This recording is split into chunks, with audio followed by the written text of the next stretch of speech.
on this hero in this country.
Here's the Radiant ban. The Dire get a ban.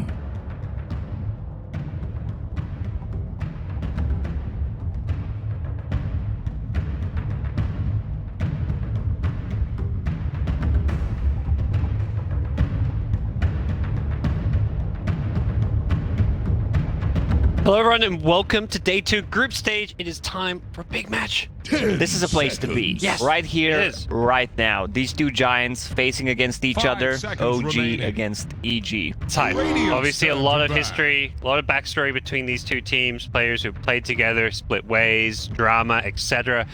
There's even a full documentary about it. And we've got their first game. It's a 2-game series, group stage action. Now. You know, not like the make or break of the main stage. We saw EG versus OG last year on the main stage, but this is going to be a teaser. Of course, very highly anticipated matchup. Fly versus NOTEL, these two players, and I gotta say I'm excited for it. EG currently 1 win, 3 losses. They had a really rough day 1. This is, you know, kind of the EG way though. It's only day number 1. This is how EG 10 rolls. seconds. Navi took game against both of these teams. 5 1-1. seconds So remaining. OG's 3-1 and EG 1-3. Radiant's turn to bat. EG needs to win this game.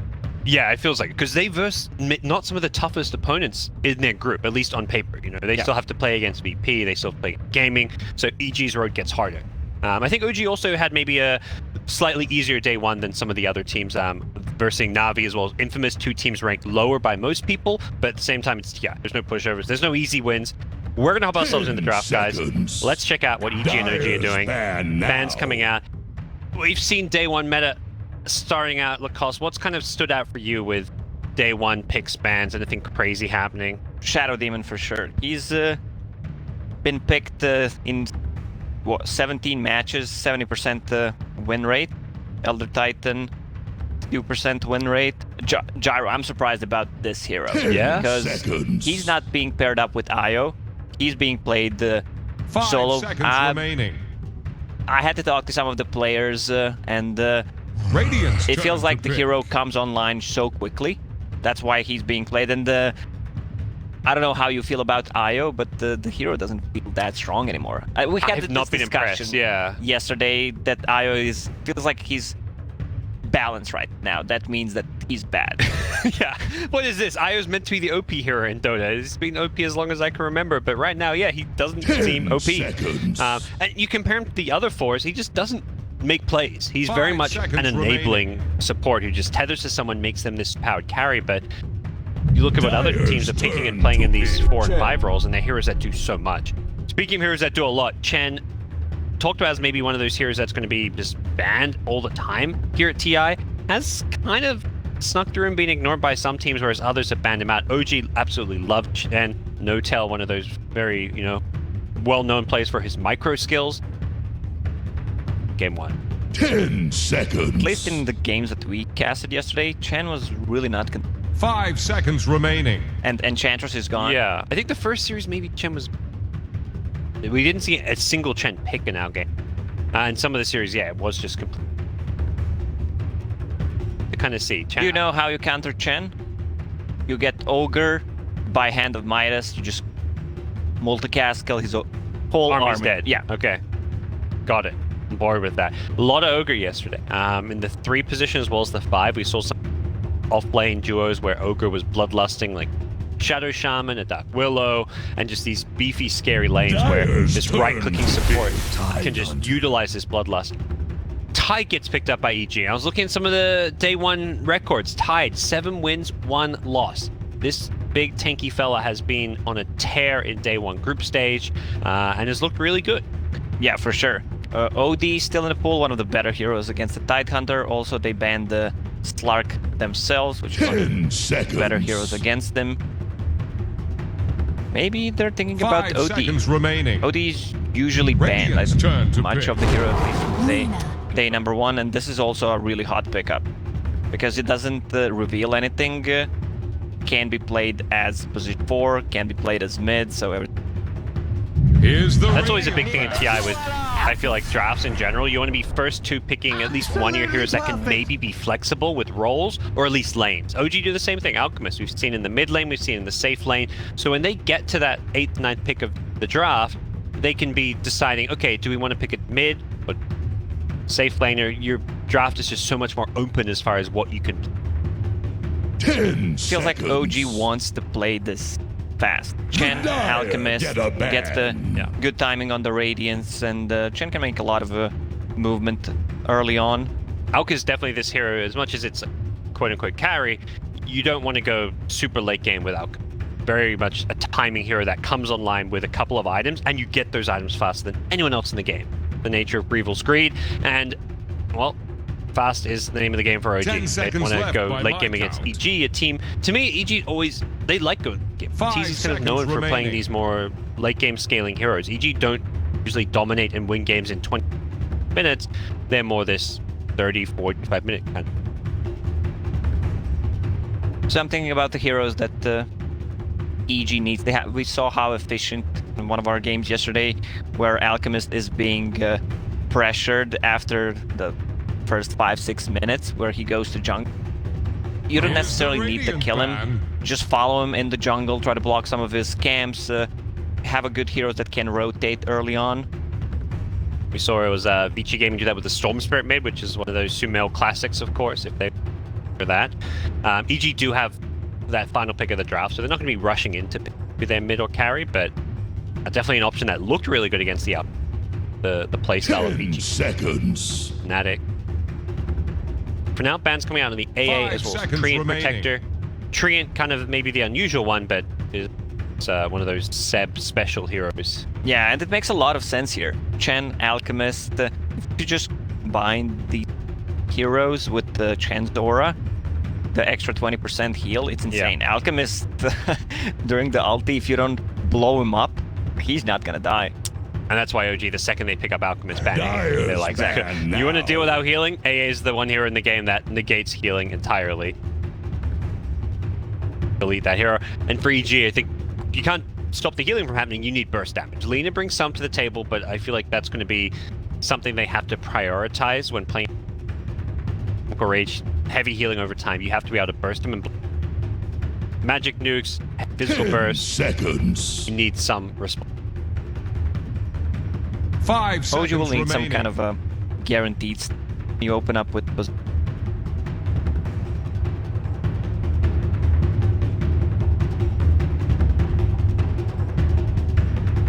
Right now, I don't think they need to out OD, even though I find OD Tide Hunter, Alchemist OD a bit. Be a little surprised to see something.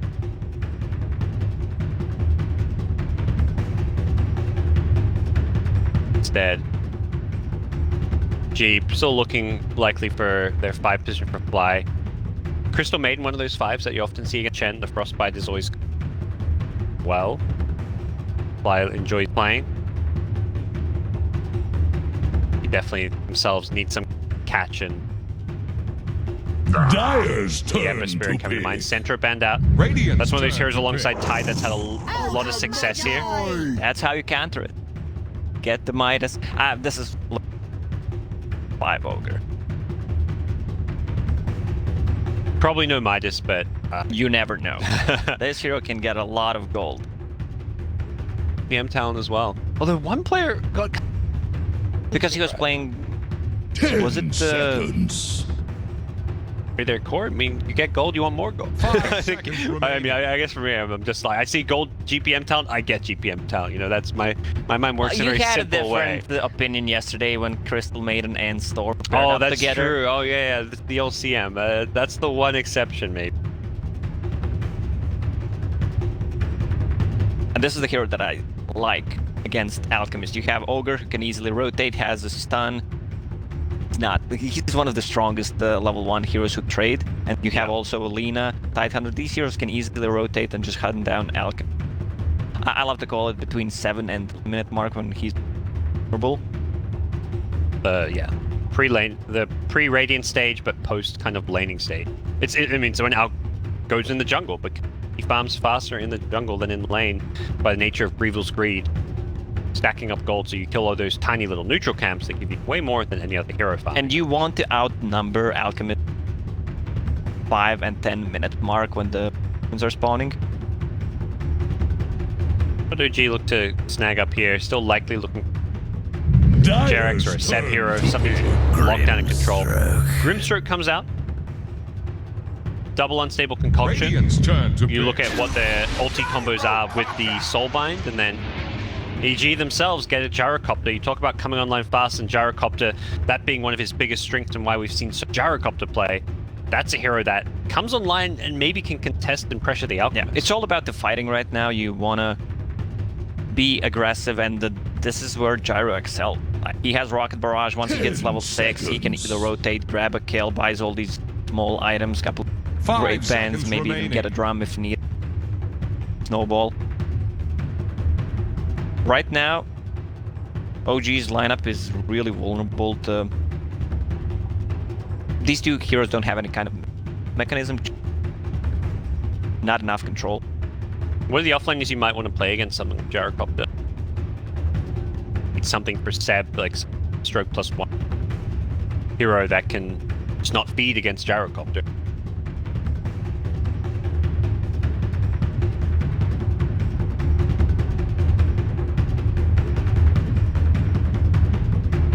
Okay, What about to do? No, I'm just thinking. I realized I was like, all right, Lacoste. He's going to come up with something smart I mean, to you say. can always pair it up with Doom. They're using all their I mean, reserve time. OG don't know. Yeah, they're using reserve time. They're going to get their other core first. So they don't have last pick, so this is where often you'll see pick up, you're going to last pick something that's not a mid or a carry just because. Back. Ember Spirit for now. We talked about getting Catch, and Ember Spirit brings that. Ember Alchemist is going to be there, 1 and 2%. That's actually their own. Yep. Oh yeah, you've got outgoes Blink Dagger. You kind of have that seconds. unstable concoction, and we're seeing more of this right-click 5 outbuild where he goes seconds into Abyssal Blade. So Blink Abyssal well in the mid to late game, but it's their main source. People don't have a hero that deals with Tidehunters, Cracked Shell. I don't think any of these are gonna build Radiant's turn to Silver back. Edge. This doesn't seem like So they're you can't. worried about it. It's always gonna be a guaranteed ulti from Tidehunter. Correct. Yeah. I guess what's more common nowadays is you just play around the use your bees against the Ravage, because there's only really. This is the only big cooldown that they have. The Tidehunter ulti. Yeah. 10 seconds. Fight all the time. Well, same goes for OG's lineup. They really don't care. 5 seconds remaining. His last pick's our OG with one more ban. No reserve time Radiant's left. turn Draft to is pick. definitely been a bit of a rushed affair for them. Templar Assassin. I would really like to see a Sumail Storm here. I feel like there is just Ember with Searing Chains, there's Stroke with Silence, but feels like a really good Storm.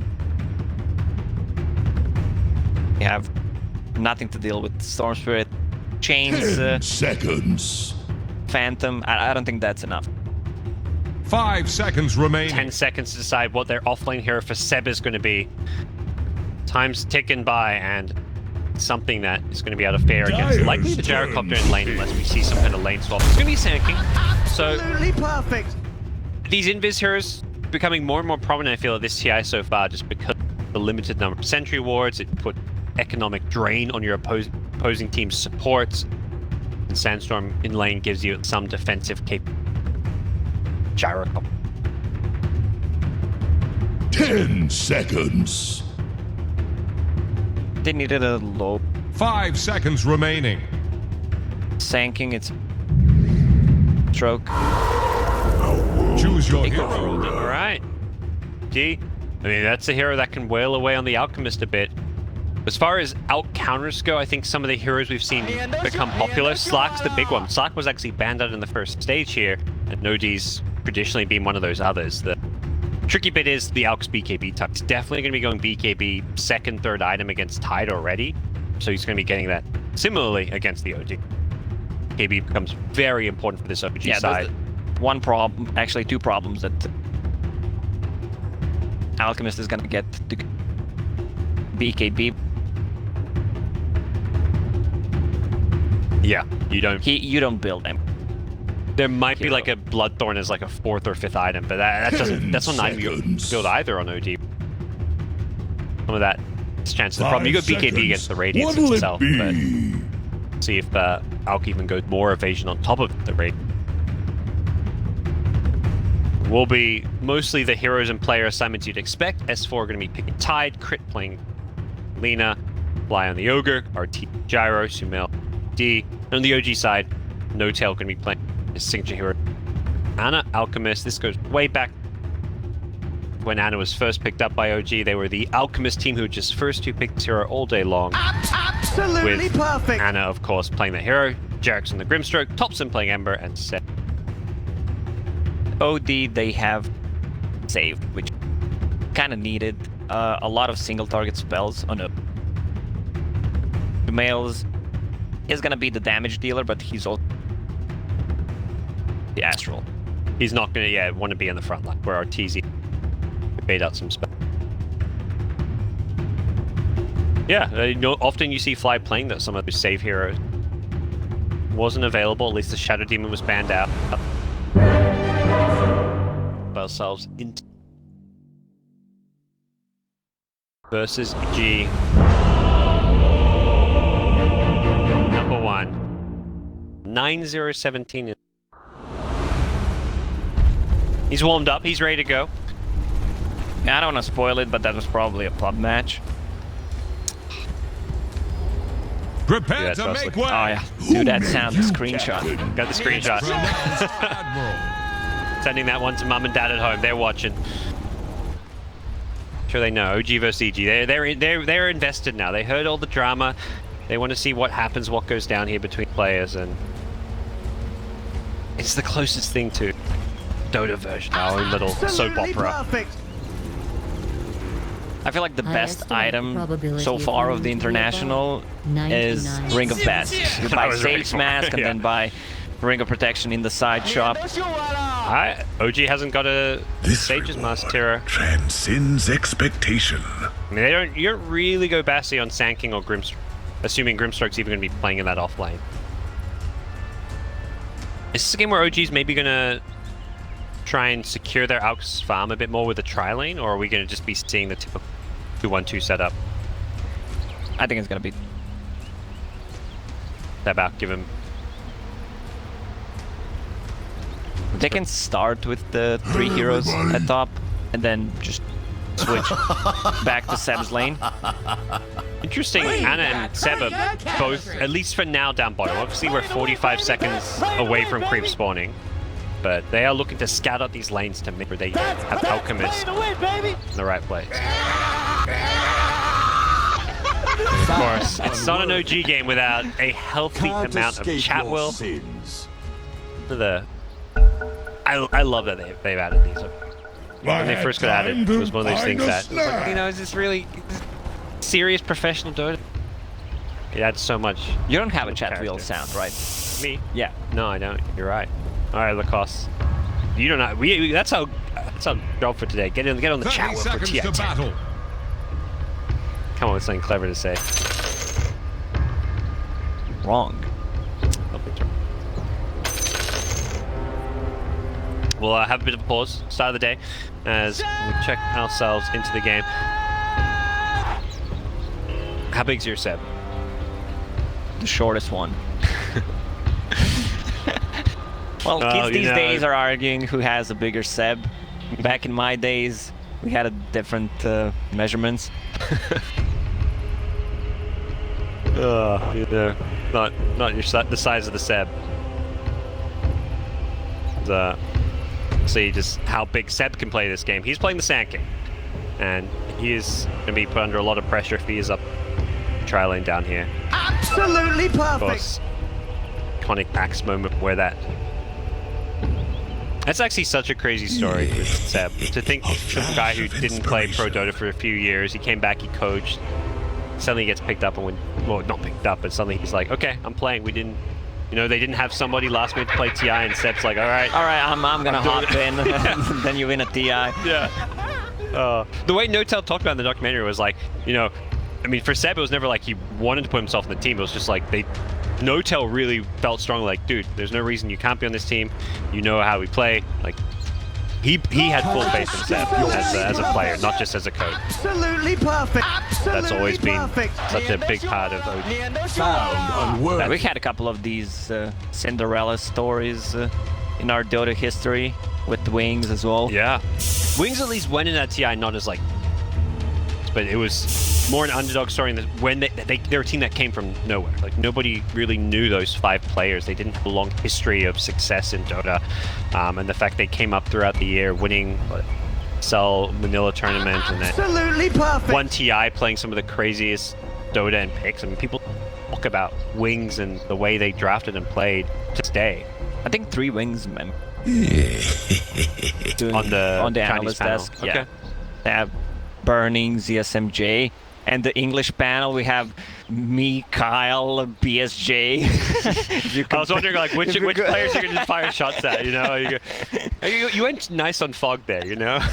Fogged has my respect. Me and Fog go Absolutely perfect. back in the days Yeah. when we played against each other. We almost ended up on the same team for Practicing my DI2. backstroke. And the thing is, the Western players who are like, you know, the superstars, they're all still playing. A lot of the Chinese players who are like, you know, the most famous, most successful players, they won TI and stuff. They retired. It's like, guys, go for more TIs. They seem like content to like, oh, won a TI, pack it up now. What if there's a rule that you can't win 2 TIs? Now Like you win a TI, you we have to get retire. the good That sounds stuff. terrible. Look, For once, we're in agreement. people making a legacy for themselves. Hobson, Ember, scouting out some of these lanes and rotations. Kind of, no, he's the mid. That's a mid Ember, just seeing what heroes are going where. Gives a 5. There we go. Arteezy pays him back the high 5. That's what we like to see. Drops his little. Oh, and they're swapping the lanes already. This is the power of Chen, even though the cooldown is pretty big on level 1. He TP'd Sanking to the top lane, now he's gonna TP bottom. One of the strengths of the Chen. Then get the lanes. They want this Sanking against Gyro. Gyro's a TP though. Gyro's going to TP bottom, but the problem is Seb can now TP bottom Sanking too. will just TP bottom now. Yep. Oh, that is Chen in a nutshell. Will Seb just TP right away? Get that. He wants to take a couple of seats. Your idol falls. Not really want to lane against this Gyrocopter. That's a hero that can put a lot more pressure on him. So it seems like, okay, maybe not for now. They're not going to at least instantly TP. Might do that. How do you see this mid lane going, Ember and OBD? Once OD hits level 4, it's gonna become really tough for Ember Spirit. He has 1-2-1 build on OD. Yep. He's just gonna keep hitting him with Hurricane Orb.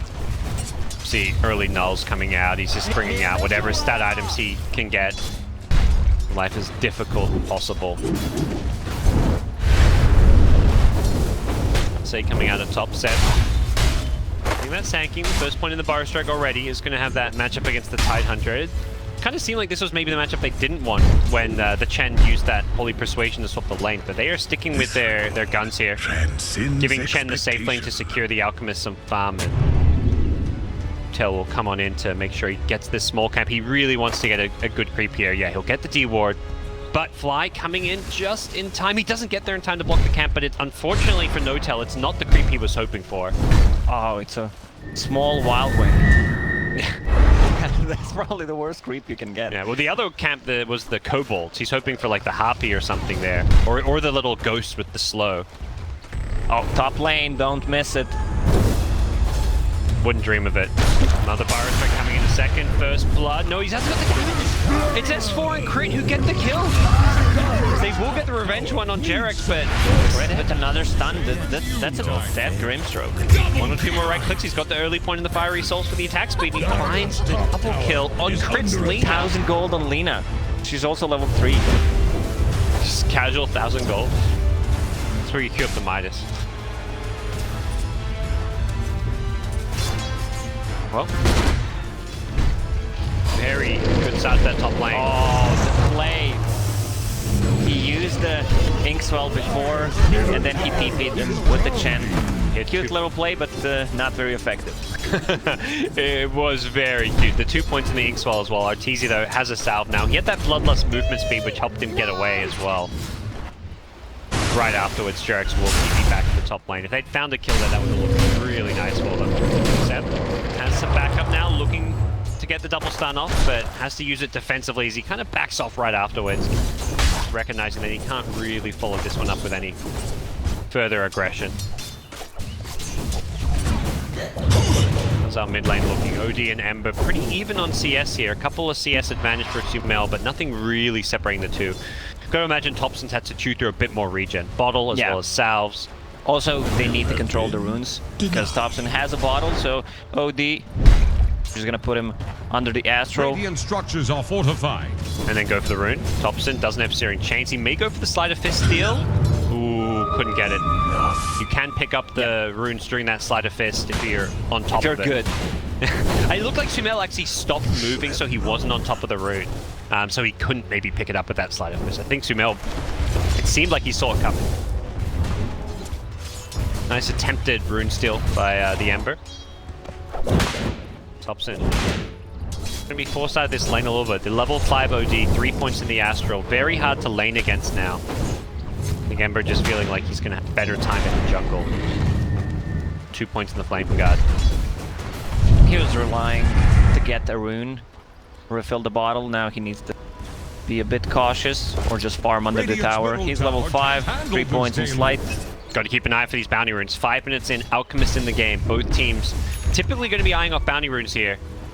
No Tail, can he get either of these? I imagine he's going to struggle. He may go for the deny here. Will he get it in time? Ogre is there, so he can't deny it. It's 3 bounty runes for each. That's how you play against Alchemist. Try to steal as many bounties as possible. Top lane. If they're going in, they hit the Inksfold. S4. A bit of trouble here. Does look to turn. Throw the anchor smash for Seb, forces him back. 10 stick charges on Seb. He is kind of trying to bait in some aggression here.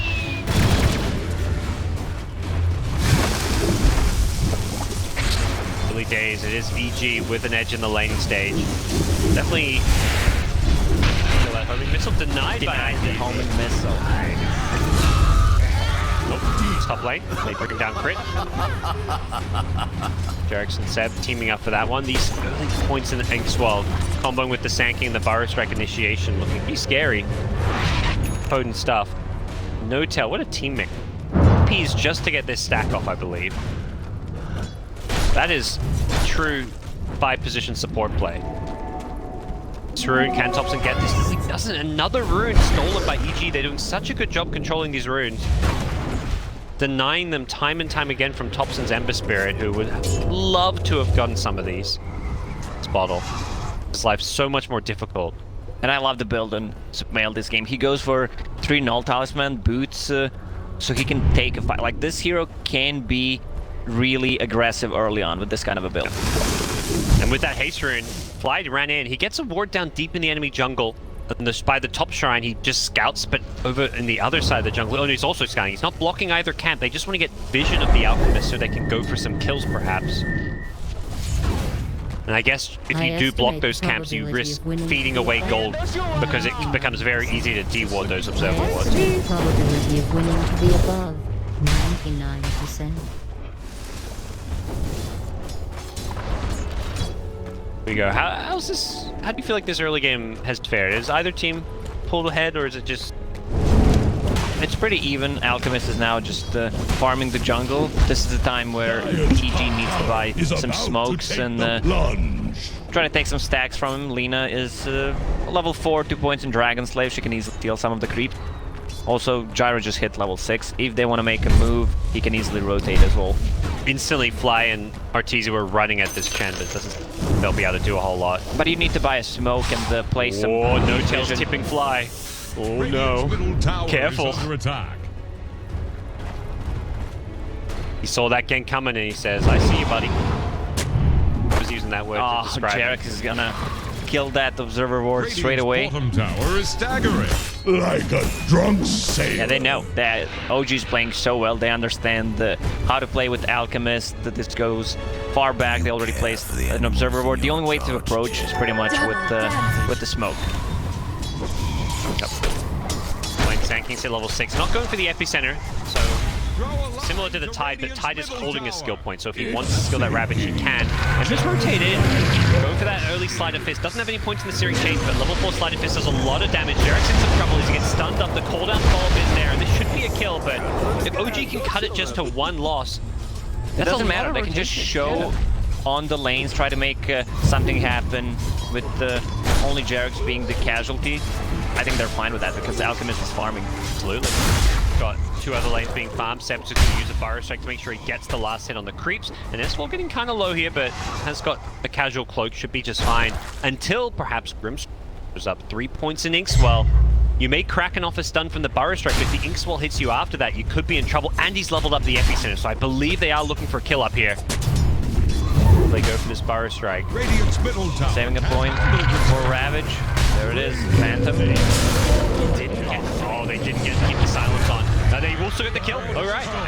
He used Inkswell on the creep. Radiant's middle tower is under attack. That damage from the coming out from the duo. More than enough to get the kill here. Now they're rotating in mid. Topson has to be a little bit careful here. Does have that 4 points in Sleight of Fist with Fire Remnants to get out of there. Maybe another cooldown from Arteezy. He's looking for No-Tail. Definitely looking like a dead Chen here. Doesn't have level 6, no Hand of God, but the Sand King shows up from the side, has got the Epicenter fall of a Burrow Strike. He defensively asks to keep himself alive. Fly going to take all of that damage here as Seb comes back looking for the OD. He's going to die, but he, in the process, gets the kill for Jarex. Great bit of play coming out from OG, who turn around a bit of over-aggression here. No Steering Chains, level 7 still on the Ember. Can't stop the TP out, but they needed a Tide Hunter in that fight. Tide. S4 TP'd bottom. Yep. Yeah, even if you DP mid, though, you're playing behind the enemy tier 1 tower, so it's very hard to get there on the map. Oh, they're gonna get the maybe 4. Almost. If Ogre got the stun, they could have gotten the 4 wounds, but I think they're gonna be fine with just 3 of those.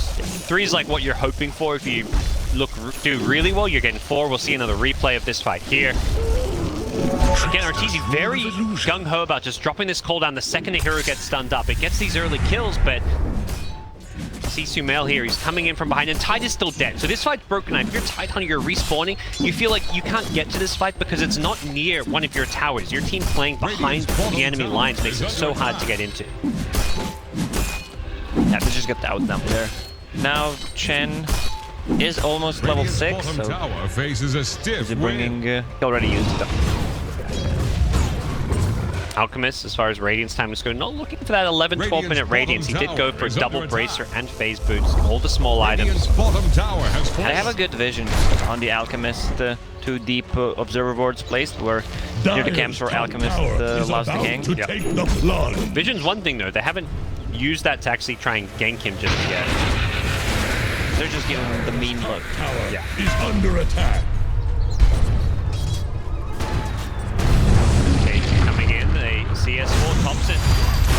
He's hit level 8 now. Still not going for Searing Chains, wants to prioritize more defensive build. Going to Remnant on forward, has got the Inkswell on now. This is not looking good for Fly. The cooldown being used as well. Thompson, Sleight of Fist is there with the Burrow Strike follow-up. They may get S4 as well. He's been silenced up now as well. Has got the Ravage, he can get rid of the silence. He's not going to get a chance to go for it though.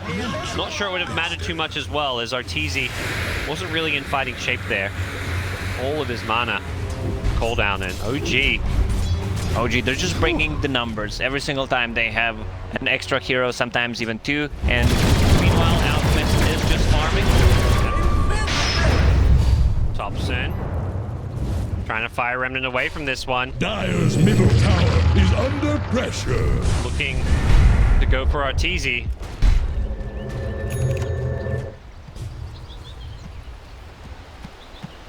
Sorry for the extra messages. We've got some third comments. I turned off my Steam, but apparently messages still show up. I don't know what's going on here.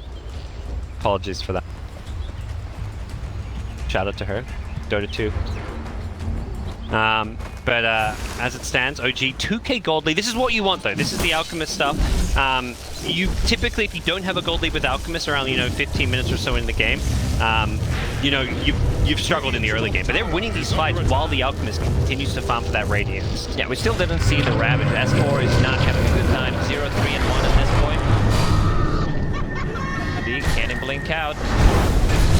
Sandstorm is going to cancel it.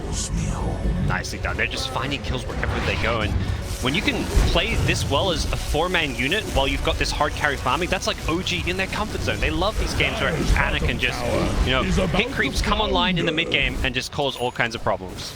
And I love what Thompson was doing. He was just showing on the lanes. He doesn't necessarily need to get a kill or make something happen. He's just buying time for Alchemist because his laning stage was really not the greatest. And he's making a comeback. 4 points in Grievel's Greed. That's gonna be a Radiance. One more creep camp and that's it. Key rate 13.5. Quite maybe the normal fast Alchemist timing you're hoping for, but still very good. And considering how the rest of the game is going with some of these heroes that have been shut down, Absolutely perfect. is Positioning from Jarex. Jarex is his second name is Smokebreaker.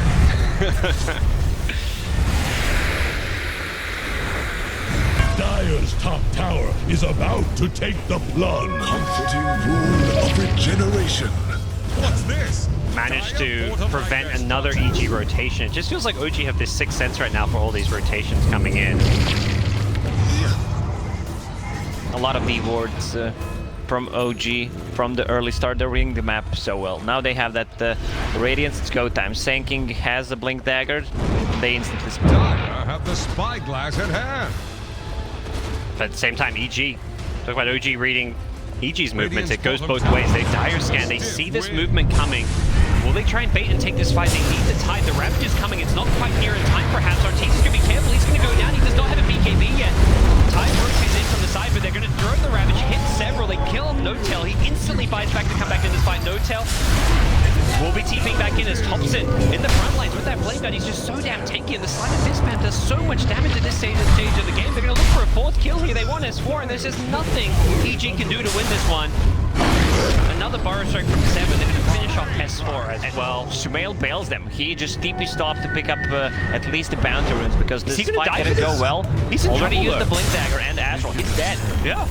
He may have gotten a bounty rune. I mean, he's getting some tips.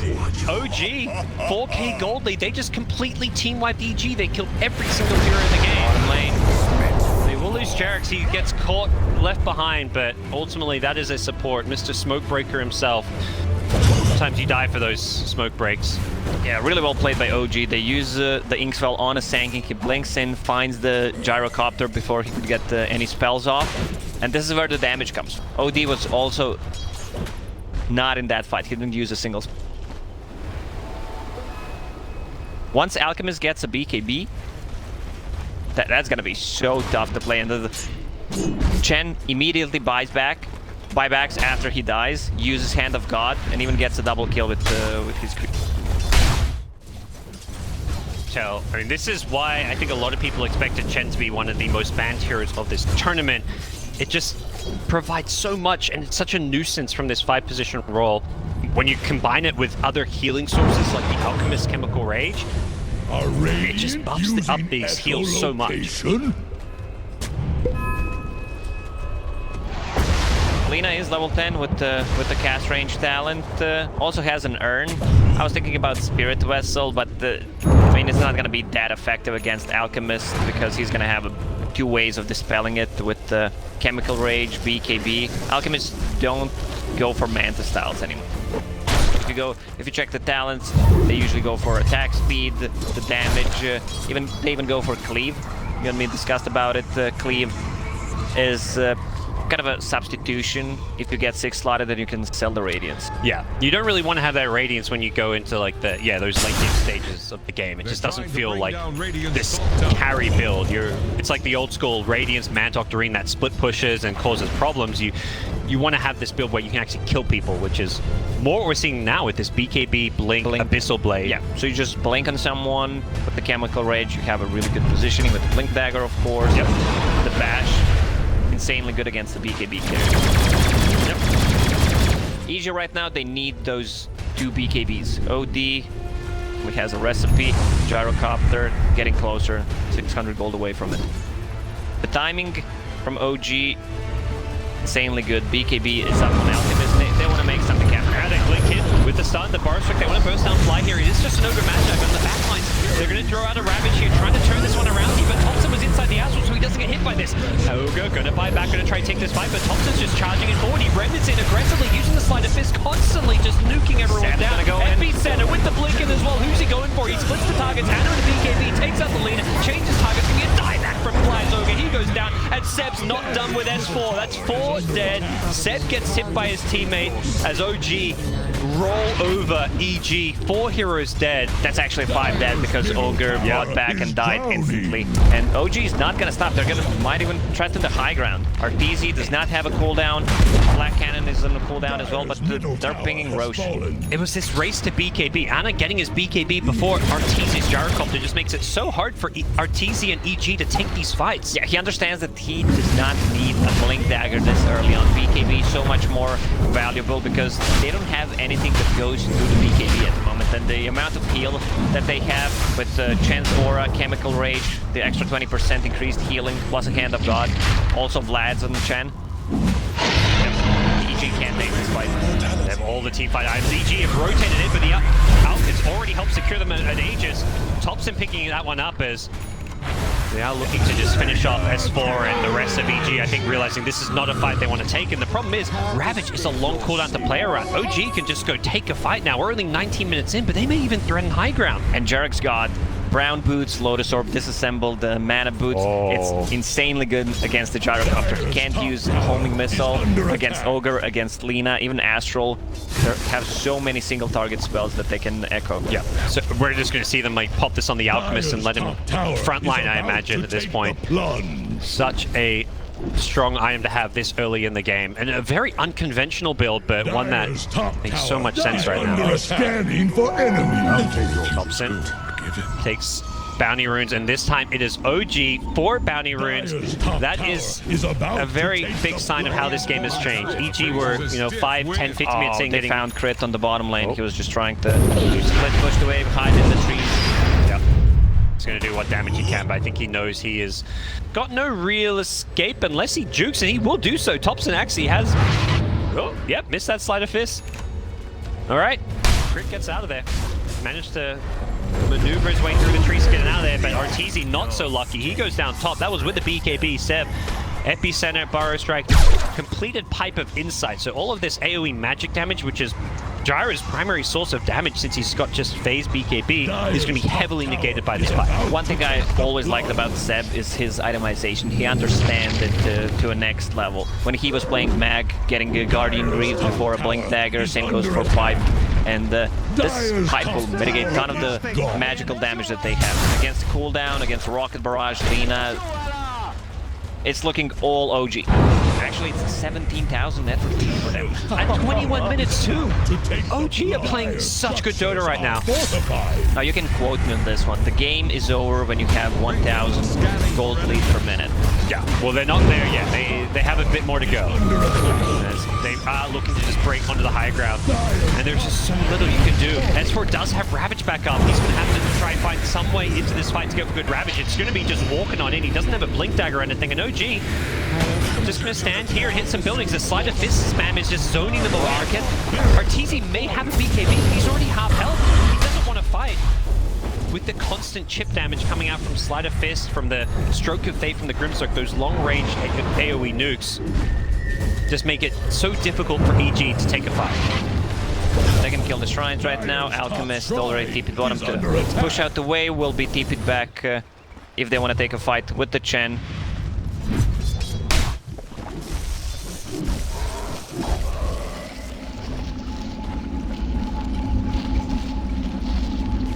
He almost has enough gold to buy a full AC. Top shrine is that is very scary. I mean, you compare Anna's net worth to his counterpart, the Arteezy Gyrocopter, and it is night and day. A carry here at Gyro that's known for kind of dominating and coming online in the early to mid game has struggled to have an impact this game with the... It's one of those smokes, guys, you've got to do something because we know we're in a bad spot. If we lose another fight, the game just ends. Yeah. But OG playing on the other side of the map. The Alchemist was down there, but they're using this Chen recall to just maneuver around the map, and now it's OG who are in their way down bottom. I think having an idea of where EG are playing on the map. There's a couple of towers down here they may want to go for as well. A tier 1 and a tier 2. Arteezy playing a bit greedy, going for another creep wave. He may just have to BKB TP out. He gets caught by an unstable concoction. Burrow strike pull off, and Arteezy is done for. Quick and easy kill. Crit just TPs out, leaving Arteezy to die, as he should have. There was no saving his life once he gets caught by that unstable concoction. And OG is just going to run down this bottom lane. Seb hunting them out, trying to find something. He knows there's just no way EG can fight him. He's also unkillable with this 1800 health pipe 4-staff blink. Yeah, OG, what's the answer here? You mentioned 1k gold per minute advantage. We're about to get there. This tier 2 tower is going to probably take this up to about 23k gold lead. And it's DotA plus 99%. EG, It's not what bugged. is the 1%? Yesterday we had some bugs with 100%. Well, there's 1% for EG, and they're going to have to dig deep to figure out where that 1% is. It is looking mighty difficult. They're going out. He can't get the BKB up in time. He's getting chased up. This is the 1%. They take out the Alchemist. They start the fight off with a great kill on Alka. They are going to repel OG here. Aegis expires as well. EG had picked their timing perfectly as the BKB gyrocopter goes charging in. They're going to take out the Sand King of Seb as well. And that's the turn EG were looking for. That's What the high a ground ravage from defense. S4. The timing on that ulti was absolutely perfect. Man, he couldn't get the BKB up. Maybe OG execution there was a bit sloppy. I'm pretty sure we're gonna see that fight again, but ooh, there it is. It was, yep. And the Lina stun from Fog, Lance, and cast range talent. You just don't see it coming. That is the power of this Lina build and why this hero is being played a lot as a 4. It reminds me a lot of like the 4-position Shaman with 8 lanes, where you're just able to stun or hex people in Shaman's case from Fog and they can't get BKBs off. Having these heroes that can play against BKBs from a support role is just so nice. Bounty runes being somewhat contested as EG managed to secure down bottom. Pops is rotating in. There's no BKB. It's on cooldown for 5 seconds, but with the defensive Astral, he should be able to get this off. Anna was looking for a stun, but the blink away from Sumail is there, but he's still getting very, very low. A couple of Sleight of Fists could finish him off. Doesn't look like Ember wants to chase. I think OG maybe learning to, you know, take their foot off the gas for a little bit here. They're still in a really good spot. Ravage is on cooldown for another minute. Roche may respawn in a minute and a half. Yep. I expect them to make a move. They already killed the shrines, so they can't be backstabbed unless they use a smoke. By the way, Anna has an Ag Scepter queued up, and this Ember Spirit of Tops, I imagine, is the recipient. He had Ags himself queued to build, but now he's like, no, I'm not getting Ags. I'm going for a fast Octarine core. Maelstrom Octarine is not your everyday Ember build, but if you throw in a pulled Aghanim Scepter, he's going to be incredibly scary and come online so fast. Yeah. Anna only needs 1,000 gold to buy that Aghanim Scepter. He's already got the point booster, so he's committing. I think they're basically trying to turn this Ember suddenly into this basically late game hero. When you can have Aghanim Scepter with Octarine core, Deuce cooldown is going to be so scary.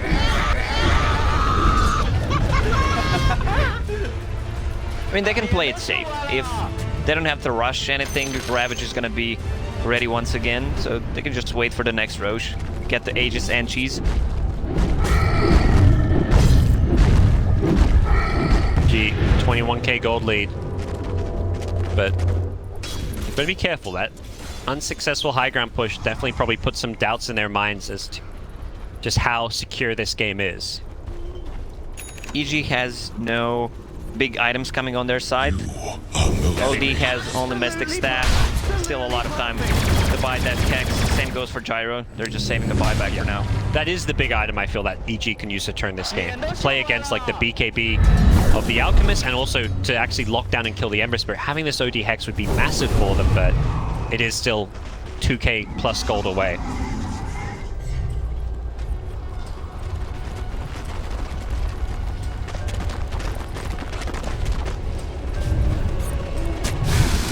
Dire are Needs standing 700 gold for it. That's crazy. I think, yeah, this... I mean, it's 4th position, it's Jerax. He does get more farm than, you know, your everyday support, but he's going to have a Hex before the OD does. And he's got these 2 items that can have such a heavy impact on a team fight. Jerax is not happy about those mud golems.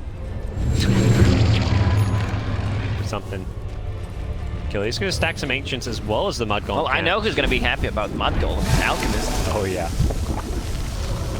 Didn't get that stack, but he did get the Ancients.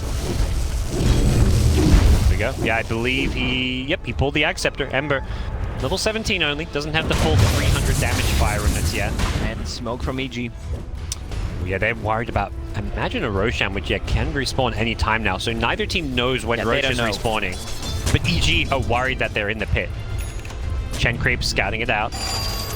Oh, they know where they are. They saw that one. Yeah. It's being pinged out by Chen. That Chen Creep was right next to that D ward happening, and most teams will notice that sentry ward randomly go missing from their map. So going for that D sentry while smoke, not what you want to do maybe. Spirit just scouting things out with Arcane Rune and Axe. Oh, that's so cheeky. And now Thompson, he's maybe going to look to pick off Fly here. They throw him with the Blink Ravage. Can they actually bring down the Ember Spray? He's getting burnt singing with the Chen Hill. Is it going to be enough? They take out Thompson. Instantly buys back. Vertizi's already in with the Flag Pen and the BKB. He's going to delete the Sand King. Buybacks from OG. They want to take this fight. And with Anna's BKB on Alchemist, they should be able to have this one. Anna, can he stun up Artiz? He jukes in the trees. Finds a new target. Can he blink out of this one? He gets Forest Strike. The timing from Seb is perfect. As OG, they had to commit a couple of buybacks, but they do come out on top. And with Ravage down, with BKB Gyro down, I imagine they feel like they can actually break the high ground here. Look at the Ember Spirit. He's just going all in.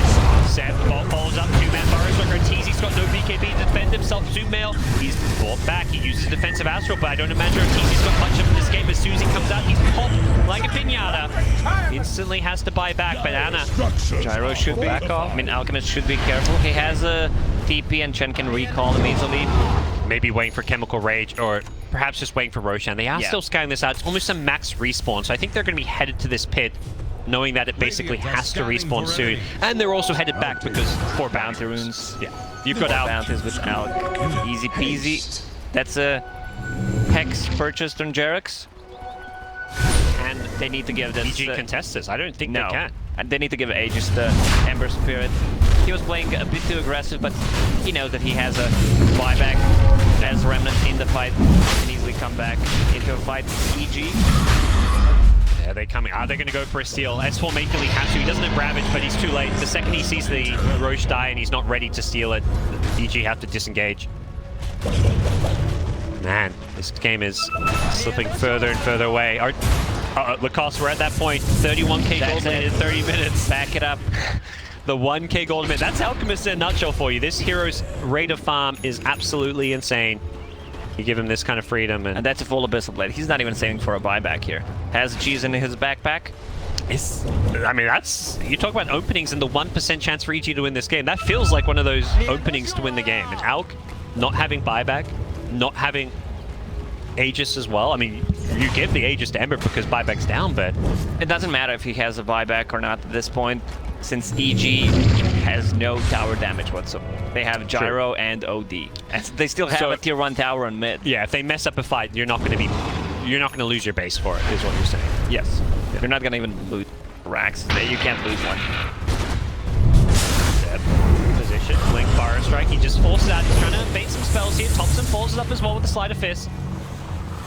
Just trying to see what they can force out here. But back in the mid lane, Alchemist, he's gone in with a big Blink BKB. He's going on creepy. The right clicks with the BKB is going to be enough. And now Arteezy in trouble. He's been Abyssal Bladed up. He's locked in place. Where's Sebastian, says Anna. He doesn't quite find it. The Ravage is there. And Anna, he's got no buyback. He's going to be so careful not to go down here. But he's got so much health regen from the Chemical Rain. Zumail's wailing away at him. The right clicks is the eclipse going to be enough. He doesn't have the damage. The cheese is there. And now Zumail getting bashed up. Stuns falling up. And GG.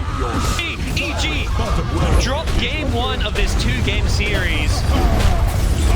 OG, they played so well after the lane stage, just setting up the wards, rewarding their jungle so Alchemist can get his farm. His lane stage was really not that great, but they managed to, I'm not going to say come back, but give enough farm to Alchemist. And that fight at tier 1 tower where they got outnumbered, and one fight after were actually crucial. Yeah, I mean, OG were just winning so many fights while the Alchemist farm. Yeah.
Fnatic just getting out of there, they'll be able to manage to get everyone else away from NIP. NIP have to be a little bit more reserved whilst the BKBs are on cooldown. They're starting You saw it there. This man punches. They're starting just to be too tanky, it seems like, on NIP. In the last few fights, they've run in with their BKBs on Fnatic, and they can't actually clean anybody up. Even though they've gotten the soul catchers off, it's tough for them to actually kill somebody.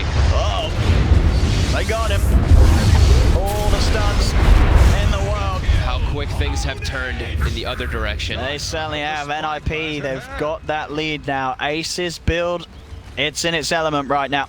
Yeah, it absolutely worked. And Fada, who was struggling, bought the Aghanims, had no money before, has a full Satanic as well. They're all hitting their 25s. He's a tanky boy. Yeah. Doesn't matter if he doesn't get that BKB off. He's probably going to be able to live through that attempt on his life. Once he has it, of course, and at the moment he's yet to spend it. Would mean that he does forego having the buyback, as it's 200 gold away. 200 gold away from having both. So. All right, let's watch the Alchemist. Is he going for Is it? he even going to chemical rage He for it? doesn't need to. He's not even gonna He rage. doesn't need to. But we want him to. We want him to. But still, even without it, with that AC Leona, he attacks damn fast.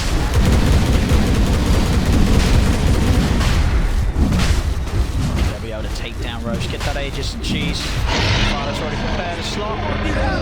TPD, the Cheese Master. Give the Cheese to Let's give it 33. to 33. Better. He's so buff now. I mean, they all are right. 33 being an ogre, and as you say, with strength talent, he can just head in on the front. Fodder as well. With the Satanic build, he can head in on the front. Now it doesn't really matter as much that Ace doesn't have those HP items. Sure, Absolutely. Yeah, he's doing all right now because he has the Abyssal Blades. Yeah. But you have these two beefy cores that just go in, and Ace can just focus on getting the damage out on the vulnerable opponents. 41 minutes in, NIP starting to really take back hold of the lead.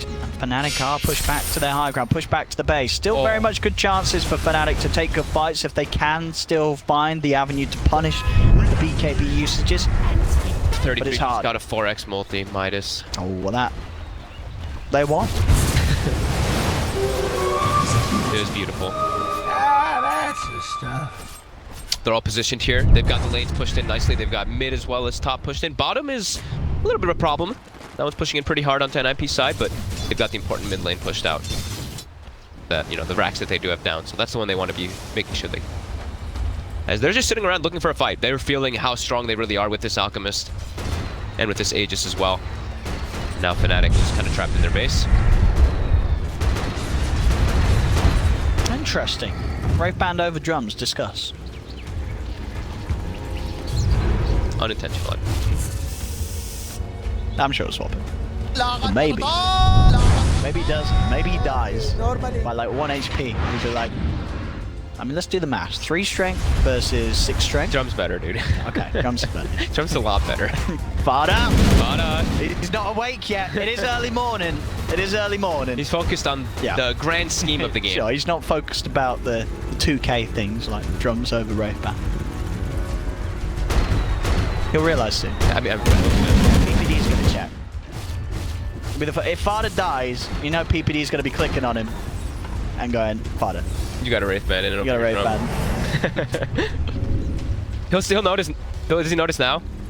Oh yeah, he noticed now. There we go. Yeah. Oh, well, he sold both. He was going to sell them both Okay, anyway. there we go. That's why. That's Fada's logic. He was like, I'm going to sell them both anyway. That makes Get sense, that then. Demon Edge. And not just, was that the whole MK? Almost buy. Yeah, he has the whole MKB the and he whole almost has MKB? buyback as well. That was his thought process. Yeah, that There was, we go. yeah. He was already on the next ahead of the game, Fada.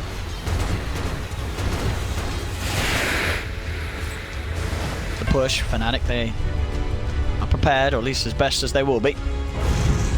Fight at that 25, which you mentioned would be really nice for the fights. He's able to hit that 25.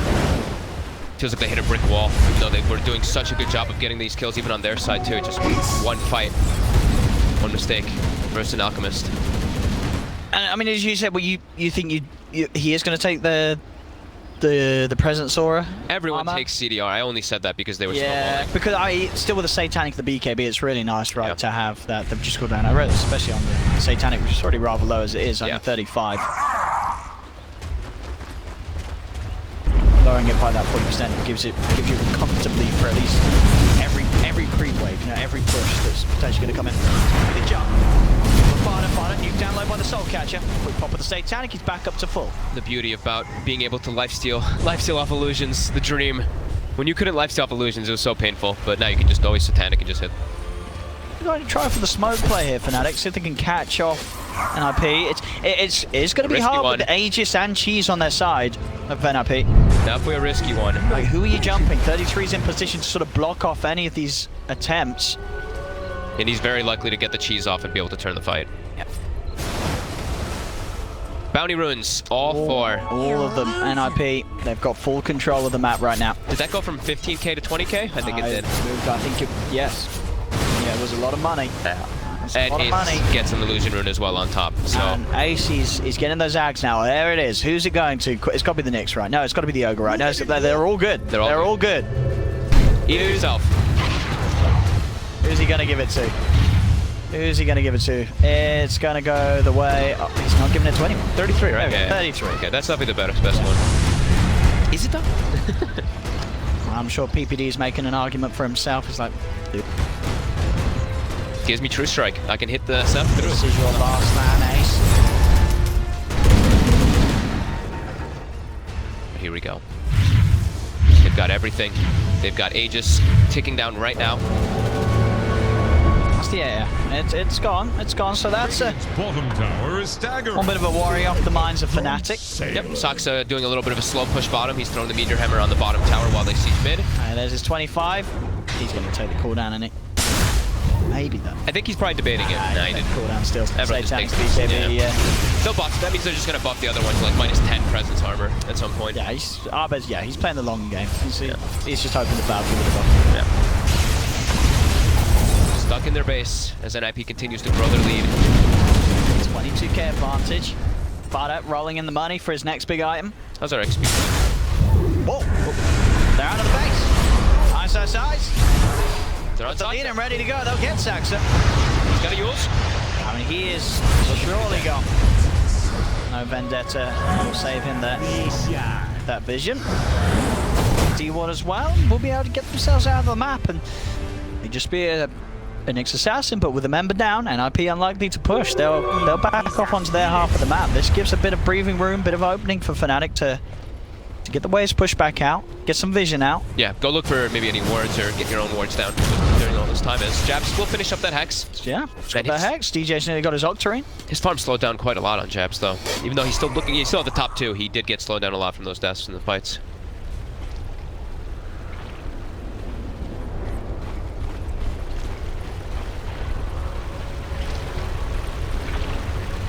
Sticking together, still a bit afraid, even though Sox is dead. They're just making sure that they're all grouped as 4, while DJ to push out top. Radiant are scanning for enemies.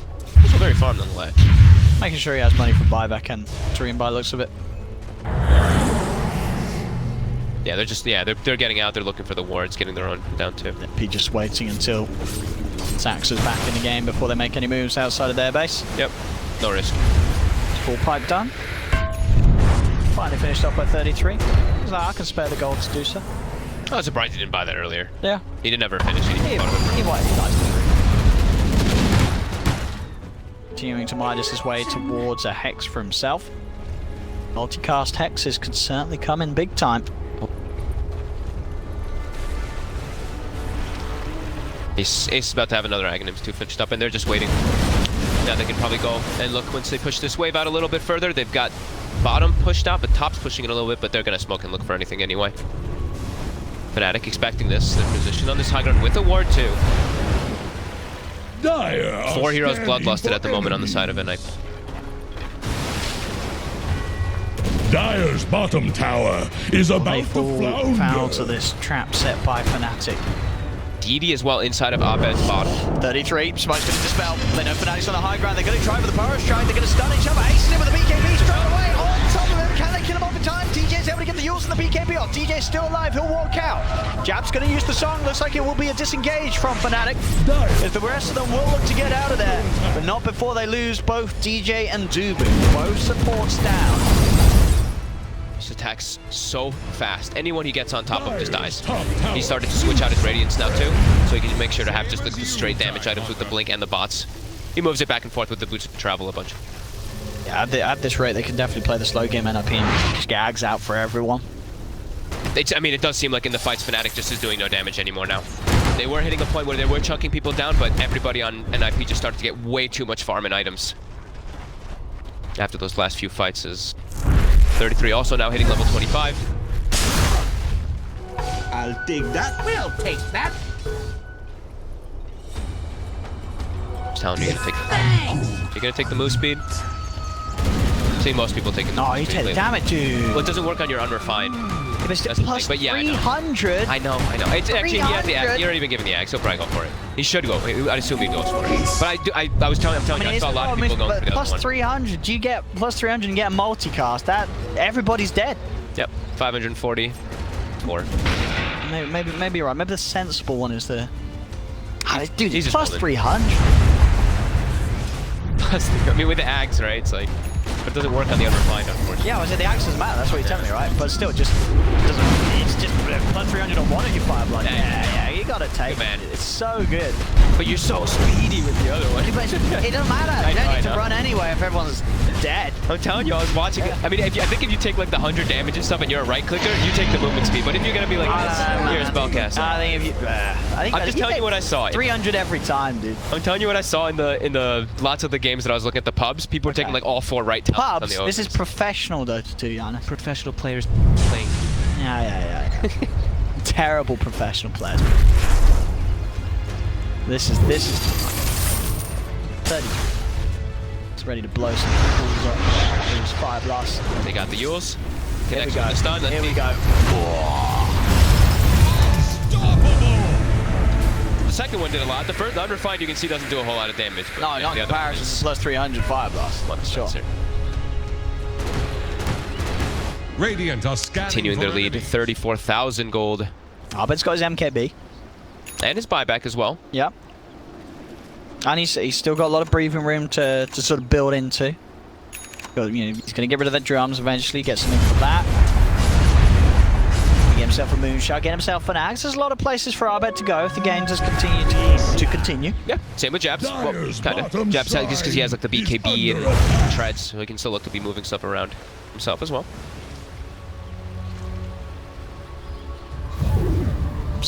Another fire, so focusing more on damage. For Jabs or for Jabs, yeah. Bloodthorn? Bloodthorn. Like, Yeah. can be good to deal with the evasions as well once the BKB are down. Nothing on the gyrocopter, but still super hard for Fnatic to take in fights. It does seem their damage is just really not there versus all protection that NX have. And now map control is looking like it should continue to go in IP's favor, even though there's the Naga Siren on the side of Fnatic. They're able to clear these illusions pretty easy. So Roche is the next thing on the menu. Who's getting the next? There you go. Father's got his axe. Now Fada's got it. So he no longer needs the one he bought himself. He can buy himself another item. He certainly can. And he's queued up Rapier. I don't know if he needs it, but I'm not going to complain.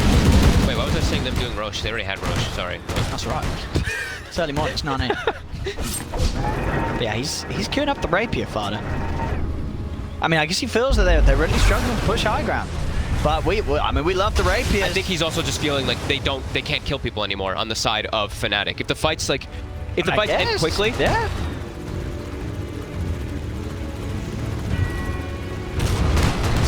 Let's see if he gets the Rapier close to the game, or if he gets the Rapier and throws the game. Both of them will be equally exciting.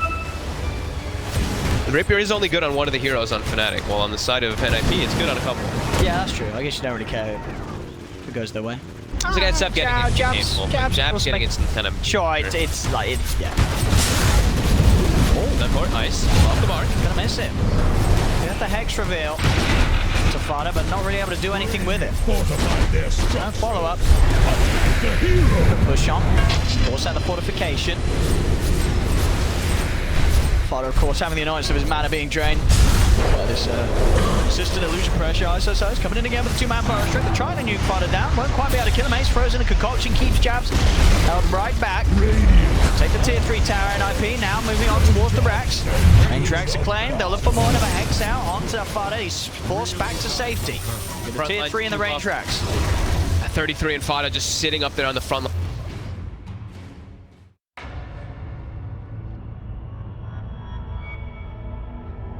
Radiant's turn to ban.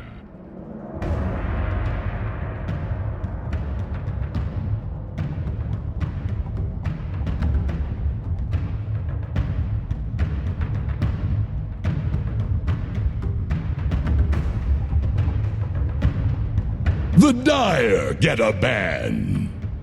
Radiant's turn to pick.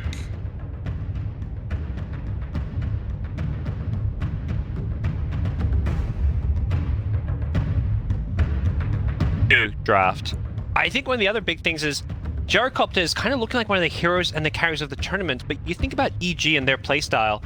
Arteezy is this guy that's way more comfortable playing more of the hard carries, the farmers. He's not this I don't think of him as an active carry player in the way like some of the other players that carries remaining. Yeah, that's a good point, but right now this meta fits the fighting carries where you want to be active early on. Yeah.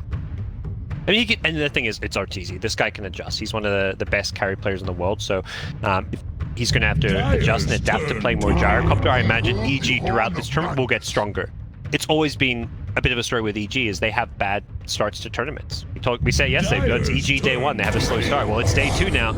If you want to get in the winner bracket, you got to start winning, because right now EG have 1 win, 4 losses.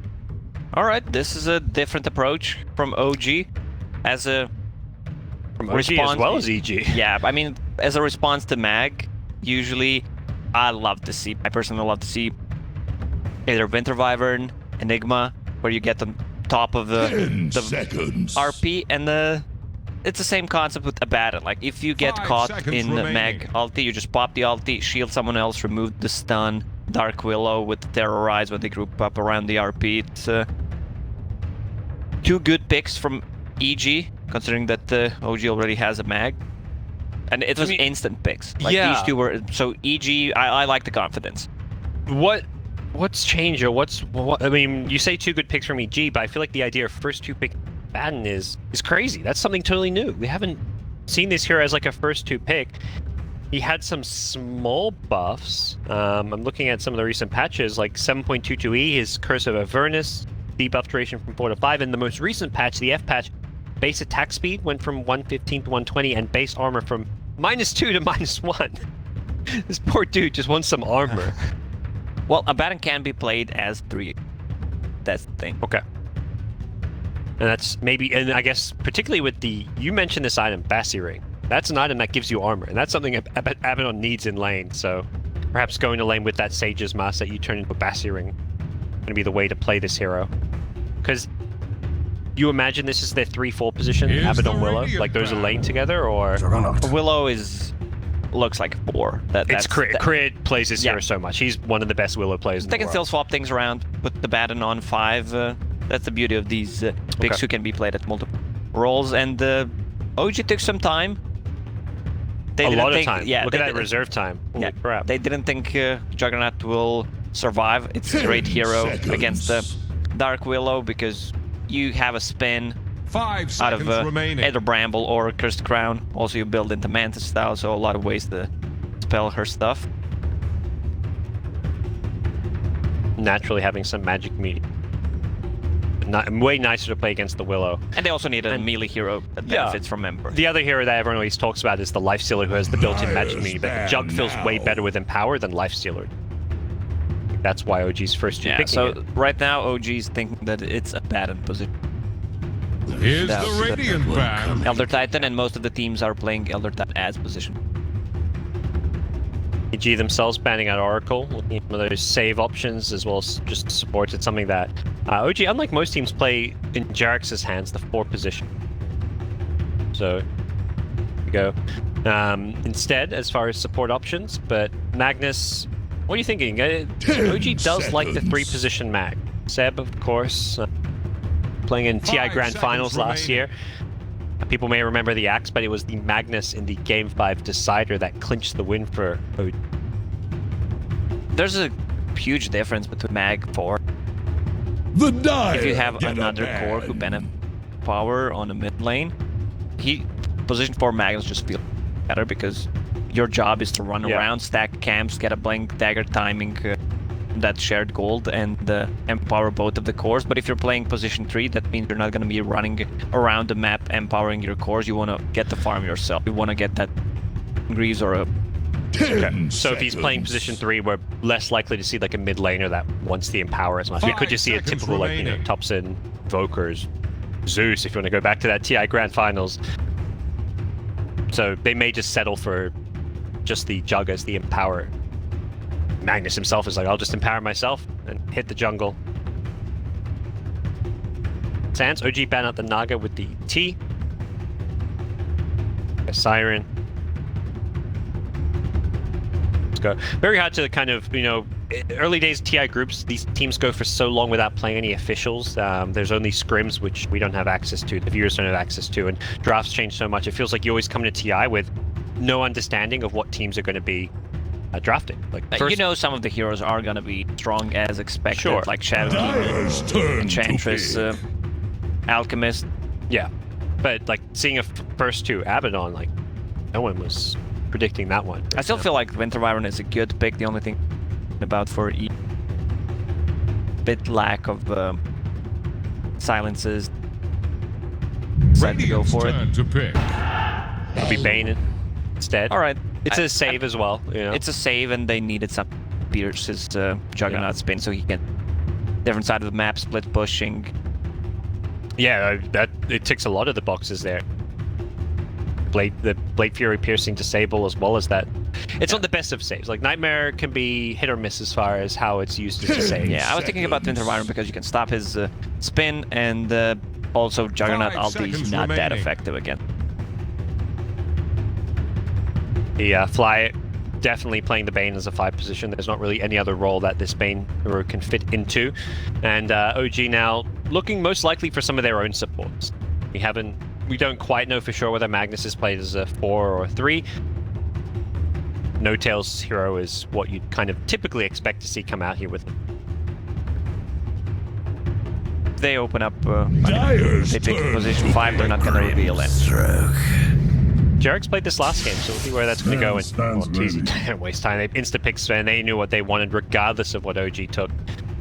Arteezy Sven, he's very... This is to me more Arteezy in his comfort zone. Seeing him on the gyrocopter, you know, go back several years, he played a lot of gyro, but these days, heroes like Sven, where you get 2 or 3 items and then you come online, that's more the kind of Arteezy style of playing Dota. Yeah, there's a difference between 5 the Gyro seconds Sven remaining. usually just wants to join fights when ulti is up, farm up, as I said, 3-4 items. And I was wondering where this little green Skelly is, and here he is. I mean, Pugna is just gonna cripple Sven. It's so good. Also, Dark Willow, her spells are really costly. I mean, this is a scary looking OG draft. With not to say there's anything wrong with EGs. You look at EGs and like Sven Bane, like this, they've got answers to the Jug with the Bane. They've put a strong lane with this Dark Willow Abaddon. At least we think they do.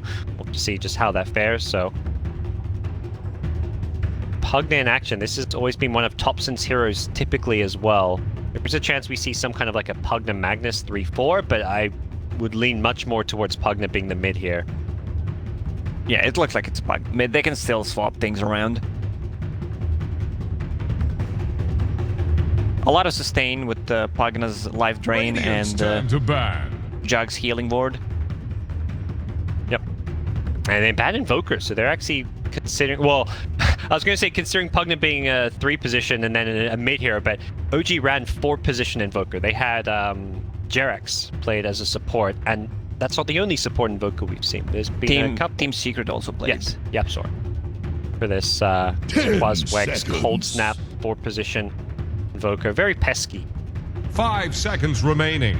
And that would have actually fit quite nicely behind the Magnus. Band looking at...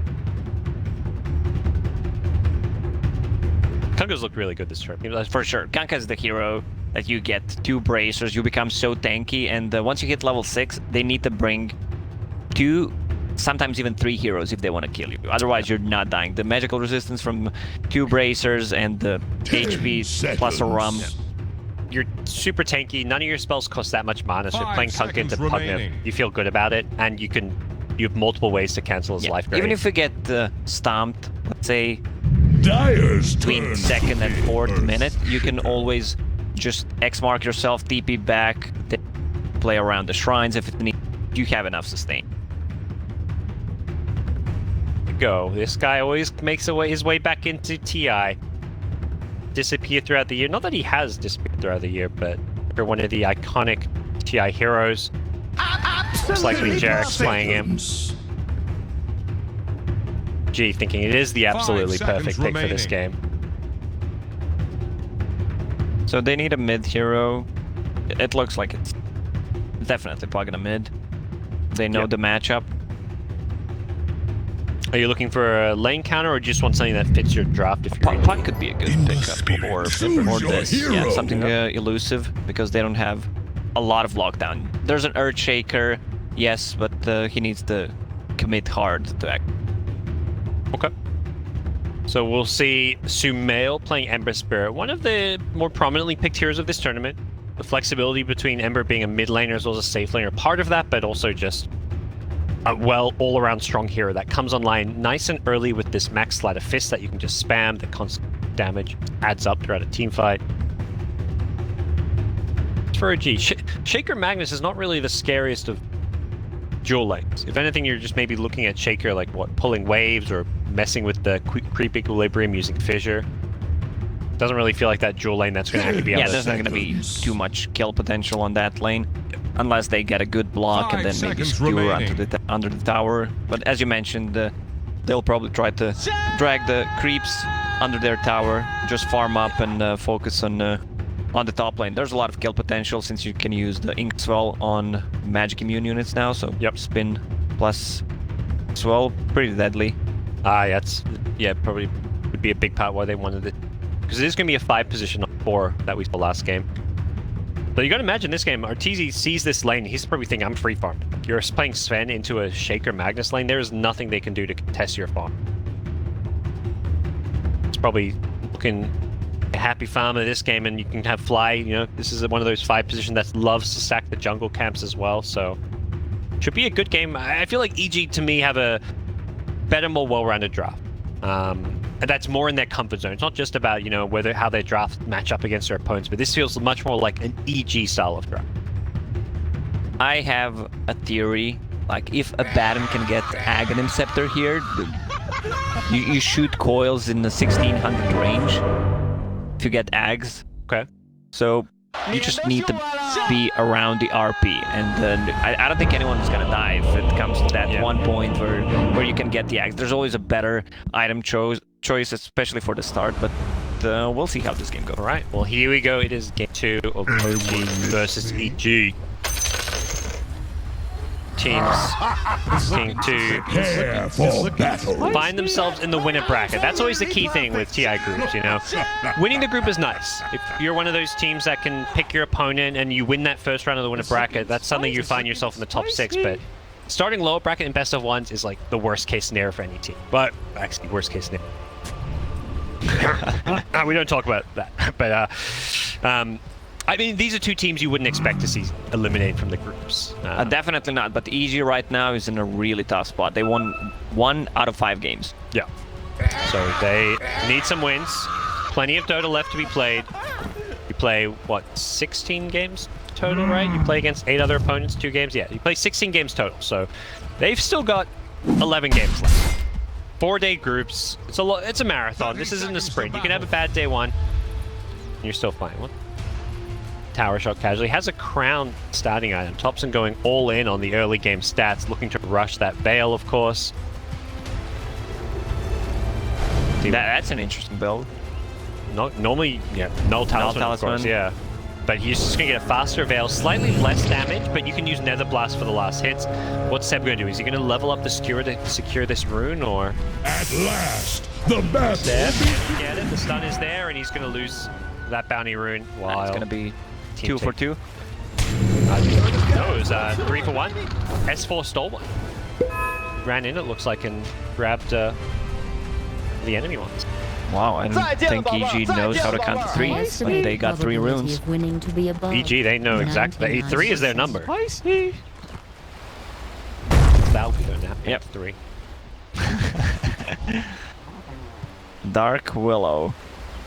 Also starts with Sage Mask. Bassi. So it won't be the Abaddon who gets the Bassi, but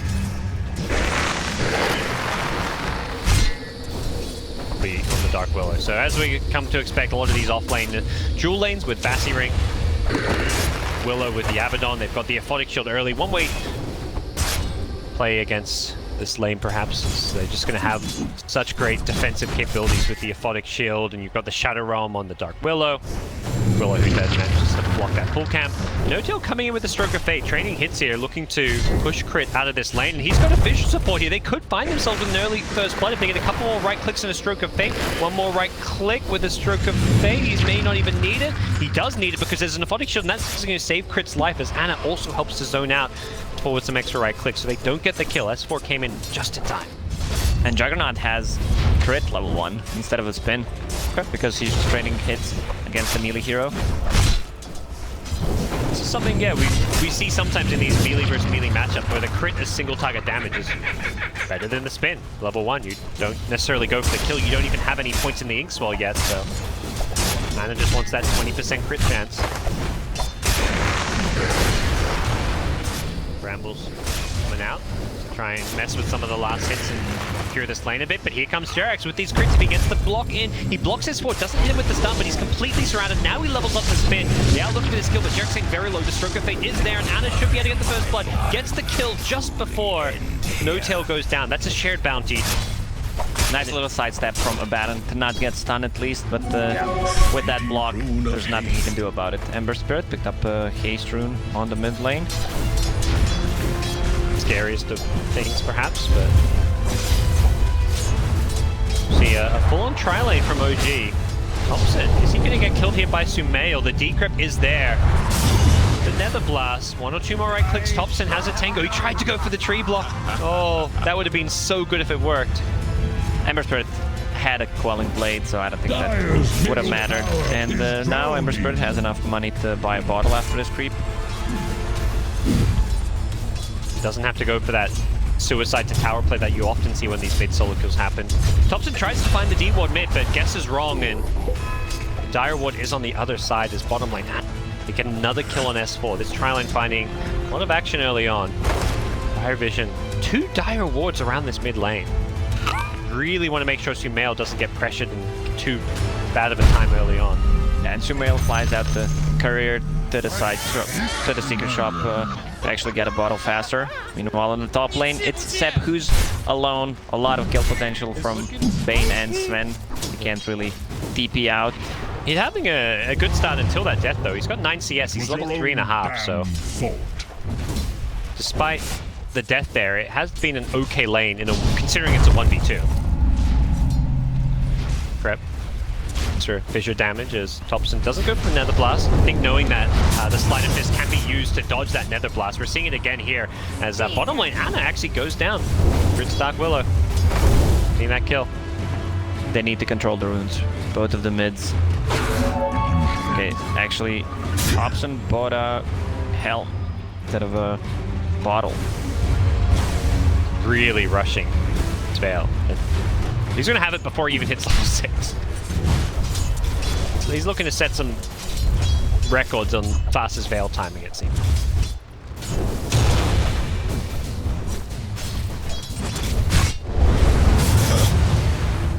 Mid? Uh-oh, he's in trouble. Throws out the decrep to push female back, but fly up to. This is probably jungle stacks. You know, you've got a Sven on your team. Sven doesn't really need too much help to free farm this lane anymore, but if you want to fully step out of the lane, you definitely can't see Sven do that alone, but the priority may be much more on just giving our TZ bomb, and yeah, Fly's just like, alright. I think Fly's just gonna stack some camps, go for the bounties. Seems like it's gonna be, again, 3 for EG. Bounty. 2, 3, yep. Fly got some stacks along the way. There was a Shaker Illusion rune you could have done some stacks with, but it looks like he was prioritized more on those bounty runes at the time. Hero back to the high ground. Save gets back to safety. And things settling down here in the lane stage, but EG 2k gold lead already. This laning stage has been very favorable for them with the kills they're getting, the farm they're securing. Sven, Arteezy absolutely free farming, but they've got to be careful. Here comes Ana again in this bottom lane. He's got the X-Wall stun, and 1 or 2 more ranklets might be enough, but the stun immediately dispelled off by the Aphotic Shield, but the Blade Fury allowing him to chase through the Shadow Realm, and the damage from the magic is enough. Ana gets a healing ward in the trees here, so he's healing up, but he's completely trapped and surrounded. He's trying to turn and fight. The healing ward, not enough there, just level 1. And now NOTEL, he needs to be careful himself. NOTEL's dead. Yeah. Birdshaker doesn't have a Fissure. He does.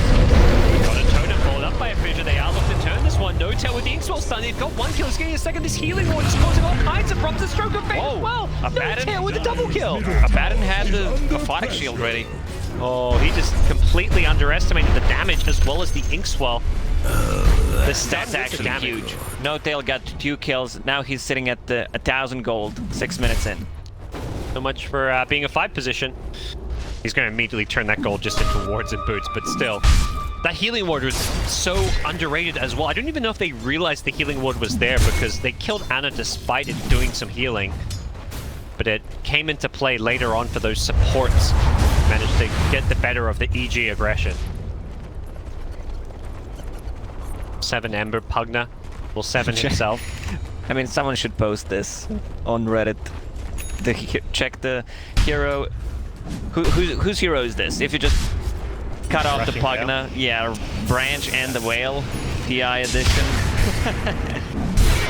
Yes, the MMR. We would not expect, yeah, I mean, this is just a new style of play and build coming out. Topson.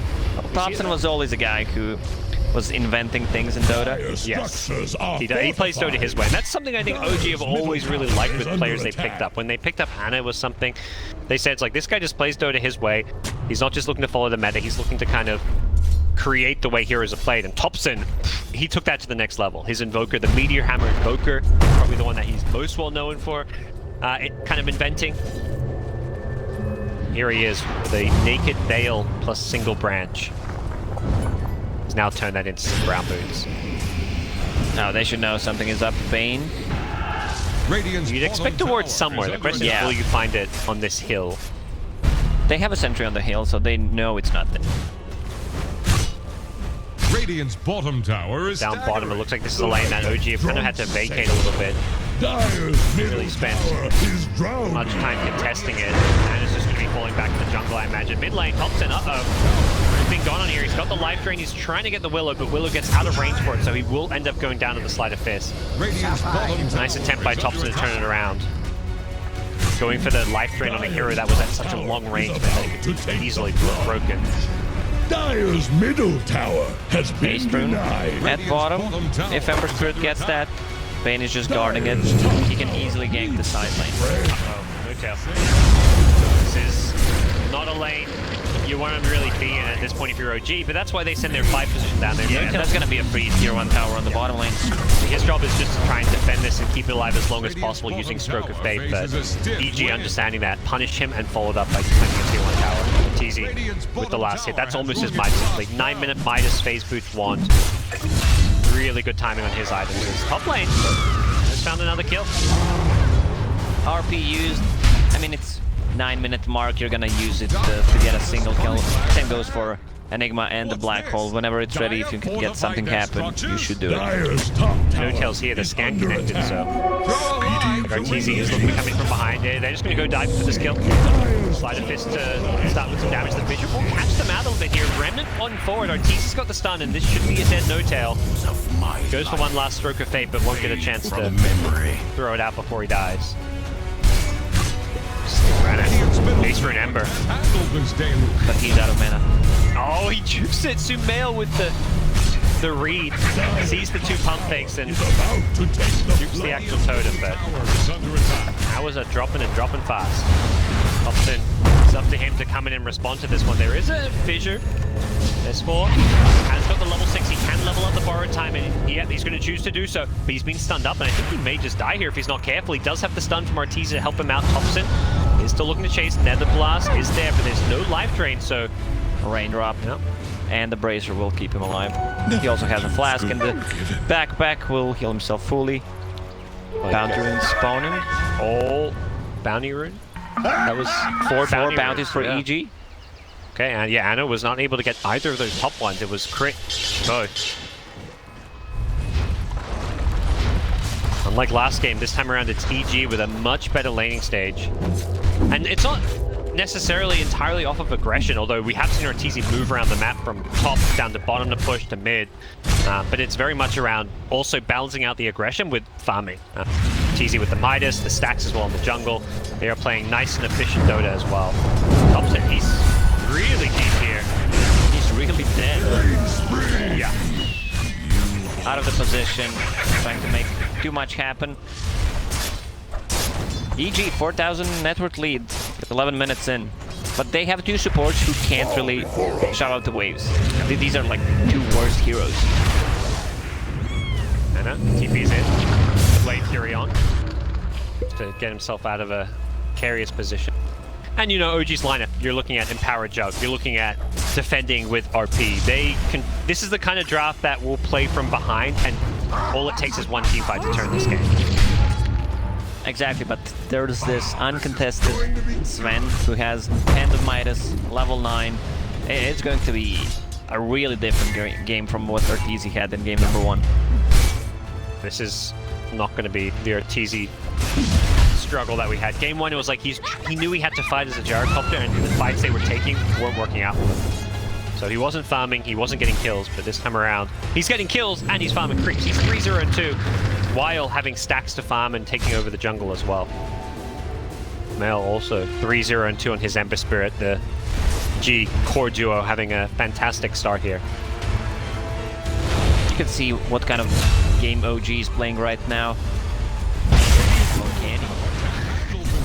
I mean, they don't have a single observer ward over the river. They've gone in on No-Tail here with the grip hit. No-Tail staying alive here. The RP comes just to cancel that grip, although it was about to wear off. Jamel's gonna be a little bit careful, gets caught by the X-Fall stun. Is he gonna go for this kill? Has a Sleight of Fist, cancels the salve.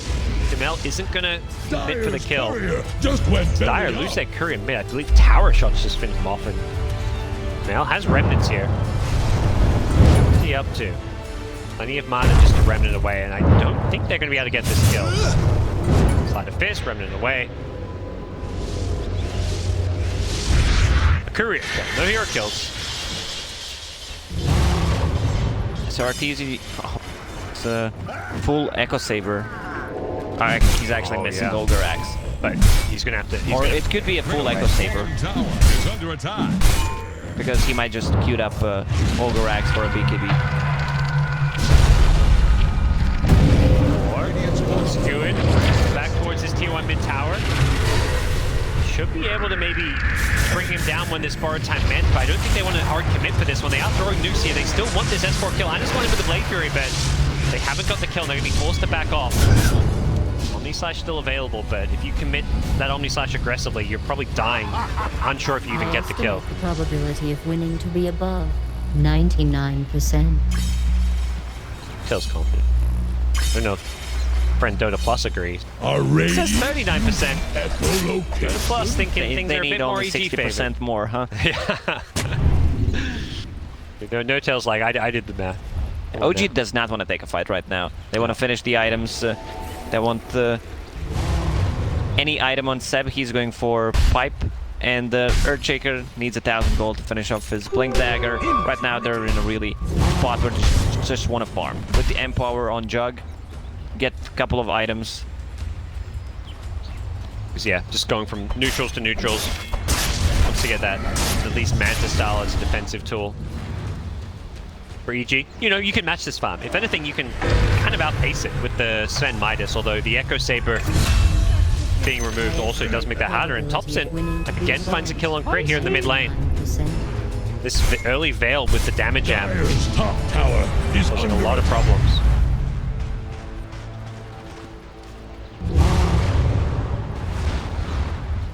Bold move into this enemy jungle, just trying to scout out some of these stacks to see what's going on. Ten's turning this on with the stun though. They've got any follow-up lockdown, doesn't look like it. The Vayne not quite here, at least not right now. Jarek's charging on forward, has the turn. They're trying to bait up this borrowed time. Echo Slam comes in, doesn't do a whole lot of damage, barely clips Arteezy, and S4 borrowed times it off here as Arteezy does pop the God Streak. He's going to look to go in and fight. The Skewer is there, followed by an RP with the Fear. It stops the Omni Slash. That saves their lives here. They could still look to turn this one around. Anna goes in with the Healing Ward, but without the Omni Slash on the RP, Crit saves the day. The Healing Ward gets smacked as well by Sumail. He does manage to dodge the stun from the Stormbolt here. Anna goes charging forward here. The Blade Fury damage should be enough with the Omni Slash follow-up. He doesn't even need the Omni Slash. He finds it now. He gets the double kill. Anna playing this fight so incredibly well in the back lines. It's been nightmared up though. Sumail still chasing kill. Looks like Anna's going to be back to safety as Sumail. Yeah, he's going to slide a fist down the pug now. Sumail on a mega kill streak. Sumail can do whatever he wants in this fight because he has a Baton behind him to back him up with the Aphotic Shield and nice grip from the Bane, but from the high ground. But this is not the target that you want to go for. It was OG coming out on top of that fight in terms of gold though, even though it was a 3 for 2. Once Mag uses the RP, you do not want to focus him after that. It was such a good fear coming out from Dark Willow. If not for that, Anna had an Omni Slash, or even just right clicks on top of the RP. That would have been such a good team fight for OG. So Anna's very happy with the outcome. He got 2 big kills in that fight. Sven and Abaddon. He killed 2 cores.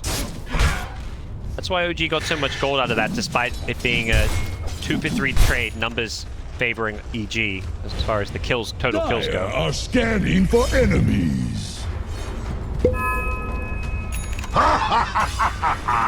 Anna has a Diffusal Blade right now, so that's going to help him out. To have the extra slow, extra kill potential on whoever.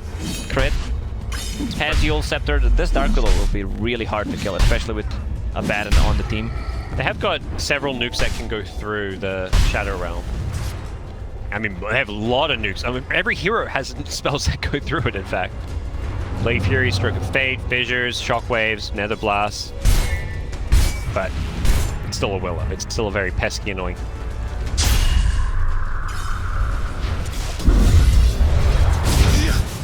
Vlad's picked up by S4, so it's going to be just seeing all those teamfight items coming out from the offlaners. S4's Abaddon and even the Magnus. The Hood completed, looking for that fast pipe. Now bottom set will be in some trouble here. Yeah. Mules into Bramble. They pop the God Streak. Instantly the tips come into play. Yeah, I don't think they needed the God Strength, but still, they're just gonna pressure the bottom tower a little bit. These 2 supports from EG, they're not good at killing creeps, but they're really good at killing every single time the ulti is up, either Fiend's Grip or when you have a Bedlam. Now he has a pretty easy setup with the Curse Crown into Yule Scepter. EG want this tier 1 mid tower, but they lost their creep wave. Instead, we may just see them. Yeah, he knows there's a ward there. The tower hit should not have reached him, so. The ward gets revealed, but it also expires, so. EG will not find any D-ward money for themselves. Tier 1 mid tower claim, so both teams losing their tier 1 mid, such a crucial tower and objective to be looking for. Oh, double damage, Jug, Smoke. Right into Roshan they go. Do Dire know this? I think there's a Radiant Pings coming out. I don't believe EG actually...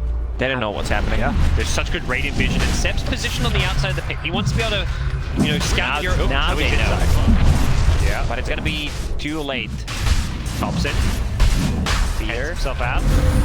They need to get that Fear in soon. I believe they're going to be a little bit too late here. Can Crit get in on time? He's got a Blade Fury as well if he needs to use it. Anna's trying to get it low there. It's going to be a Remnant into the pit. He comes in too late. Anna's already got it. Anna picked up the Aegis, swallowed the Roshan kill.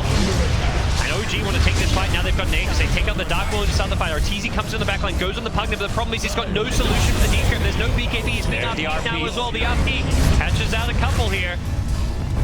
Anna charging forward. He's still got Omni Slash, but he doesn't want to commit on Sumail, but he does once he's burned his mana. He knows there was no fire running out. He burned his mana with the Diffusal Blade. He's killed off 3. S4 now in trouble. No borrowed time available. They're killing him one by one. Jarek tips S4. I think they know this Swede has no escape to the Diffusal Blade slow. S4 is going to be the 4th casualty. Arteezy got RP. He does survive, but that's because OG were focusing on the rest of the kills.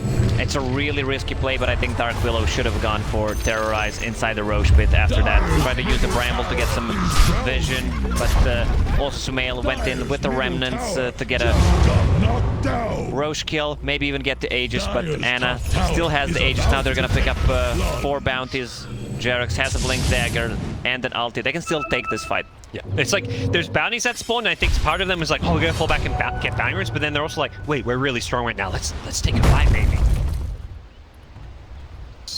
The Blink Dagger position on the high ground stops Fly from entering his own jungle, but it does look like, yeah, they're gonna reset. They're gonna fall back, take some bounty runes. Dire are scanning for enemies. They should try and take another fight while they're Dire's still top weak. Tower is under attack. Or they can wait for Mags, RP, and the Pipe can just need to use the courier. 40 seconds until next RP. Dire's top Do they have tower another is smoke? They about do. to take the plunge. And also Grimstroke hit the level 10 a couple of minutes ago, so he's good to play this game. I feel like the supports with GPM Radiant's bottom talents tower faces a are stiff wind. probably the strongest one.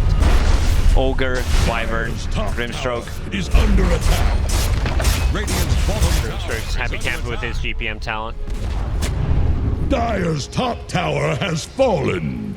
Ana, the contested tier 2 tower top. Sven doing what he can mid. He's got the Blink Dagger, so not the easiest here to go find. Arteezy, it feels like the same problem as last game. A very different game overall, but it's this BKB timing of his that just comes a little bit too late. He needed it like for that fight there in order to take a team fight. Either that or Abaddon needs to take care of him. Yeah. And again, he can't really defend. He's gone in on the backlines here. He's looking for the Pugna. Can he finish him off? Thompson got a decrypt to help him out. He's got the ward on the high ground as well as a life drain. He's got the double life drain as well with the soul bite. He's healing so much because of this. S4's borrowed time comes up, but Thompson's back to full health. And they've lost the Shaker though, but OG still want to take this fight with the Aegis in hand. Fortunately for them, EG repositioned on the high ground. The two-man stun coming out with the Stormhammer, and Arteezy's absolutely deleted 7. The Aegis popping on Ana means he could be in trouble when he comes out of this one. There's no feed script to deal with him. The Omni-Slash is there. He's bouncing around. He's not actually going to get the bounce into the 3 heroes. He goes for the Blade Fury TP instead. They're That still Omni-Slash- chasing. Do they have it? Yes. Yeah. There's the Yule Scepter. Ultra kill for Arteezy. Well, you mentioned he needs Abaddon to take care of him. Arteezy just says, I'll take care of myself. He hits multiple hero stuns with his Stormhammer, catches out the backlines. Really well played team fight by Arteezy. Yeah, OG positioning in this particular fight was not that good. Also, Jerax got caught before he could get the Radiant's middle tower Echo can't off. handle this Chug damage. only did 500 damage. That Omni-Slash, it was a Abaddon that was, I think, or something. He just did no damage there. And the other 2 heroes that were nearby were just ever so slightly out of range, so we didn't actually bounce them with the Omni-Slash. Not the fight OG were hoping for. But this is exactly what they need. The EG punished that mistake from OG. Also, there was a really good feeder on top of it. It was a 3 or 4-man feeder. And it's a fight where we didn't see the high impact ultis of OG. There was, you know, the No RP, RP, yeah. the Echo Slap. Jerax was the first to die. Seb never found an RP. Doesn't have Blink Dagger in it. It feels like those are tools that they need to find a way to have them come into play in these team fights. Radiant As much as it looked good, like Thompson with that double life drain with the soul bind, healing himself back up to full, it felt like Arteezy's initiation didn't really succeed. It doesn't amount to much when you still can't find an Echo or an RP. OG can still take this fight. For sure, they just need to position themselves properly. It feels like it's going to be a smoke, put a sentry ward. The lanes, bottom lane is not pushed out. Top and middle lane is in a decent spot. But there's a counter smoke from EG. Leading the way with that Blink BKB now. So this next fight's with the BKB, and that's where it gets even harder. Gotta protect their... Magnus or Shaker needs to get off a good ultimate. Ideally both. Oh, they saw that ward get planted, I want to say. And yeah, they know exactly where they are. Ana just goes charging in forward, gets the slow from the defusal. Hibbit. Called. If someone asks you what inhibit is, would you know? Yeah. I mean, I'm a item connoisseur when it comes to Dota.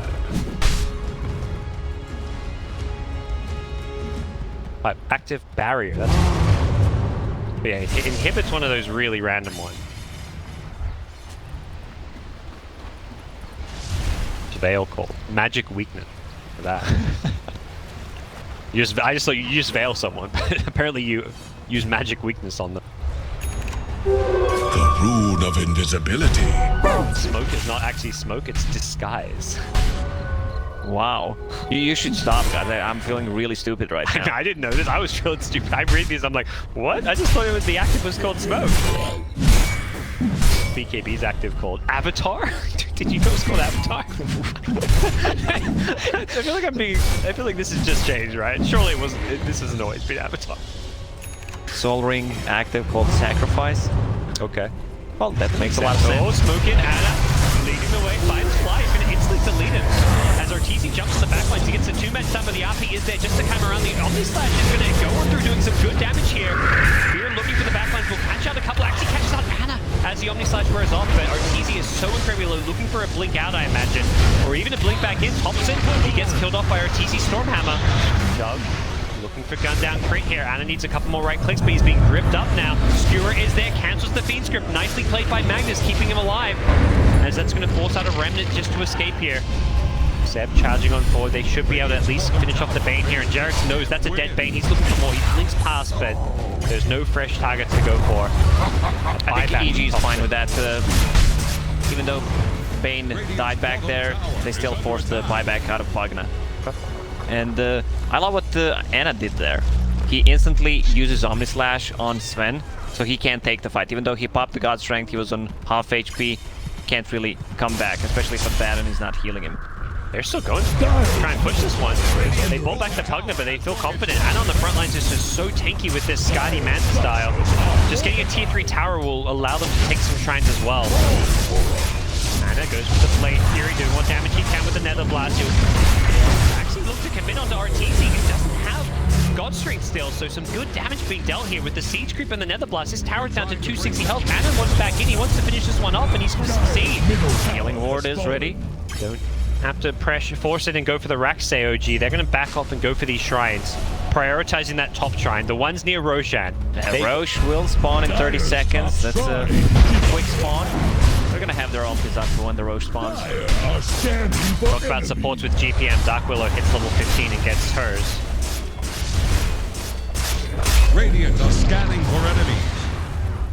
Not willing to hard commit for the shrine. They threw some Nether Blast, but Anna did not want to right-click it as knowing EG have God Strength back up. That was very much the timing. They go for that high ground push. It was 20-30 seconds without God Strength then. As a result, G could not defend their tier 3. But this Roche fight is going to be so hotly contested. Fighting around Roshan, this is where buybacks really come into play. And Pugna, buyback on cooldown means Thompson has to play this Roche fight incredibly cautiously. All two males just going to go rendering in. They get the two-man route. Is there a fear to follow up? You betcha. Catches out two. Jarek is in trouble. He's been taken out by Ortiz. He instantly buys back, but they've also lost Notel, who does not have a buyback. And Thompson, we talked about his buyback stats. He's dead for 75. This could be EG securing themselves Roshan. Anna's been slept up. Is there a Fiend script? It's on cooldown. It's already been used. Anna's got the Blade Fury. Anna still has ulti. Ember's put out of the Remnant. Yeah, they throw out the RP. There's going to be a nightmare to try and save him. Sumail's out of mana. Sumail's dead, and they're going to lose Sven as well. Anna with a double kill for his team. Only got the one kill. Godlike streak on Ortiz is ended as S4 does not have borrowed time, and the Blade Fury is just going to look to chase him down. Jarek with the stuns. His buyback coming into play there. They should go straight into Roche pit. They still have a healing ward. I'm not angry. I'm just EG, they got way too confident there with Pugna, who had no buyback, Grimstroke as well. But with one good Echo Slam and Anna with ulti. Also, Ember Spirit had no remnants to fall back to. They used so much of their control to kill the rest of OG that Anna, he was nightmared up there, but they didn't have any follow-up stuns. Ortiz was either out of mana or just didn't have his Stormhammer up because Anna, the second that nightmare wore off, just Blade Fury back safely, re-engaged, and destroyed them with the RP. Yeah, and with the Skadi, that's one of the best items you can get against the Sven. Yeah. Also, he's sitting on 40 plus armor on Juggernaut, so Sven can't really focus him down. Almost 3,000 HP. 3,000 plus gold on Jarek's as well. He managed to end Ortiz's godlike streak, got 1,300 gold, and he's filthy rich. He did have to buy back, so this is where you have Aegis on OG's side, but you've got to be careful. Earthshaker, Pugna, no buybacks. Anna, though, in the front lines with an Aegis, he is going to be the one that looks to just break the high ground. So even though Anna's got buyback, they still give him the Aegis because of the style of play that we're going to be seeing from OG, where they want to have this job. He's the one sieging, he's the one that benefits most from an Aegis.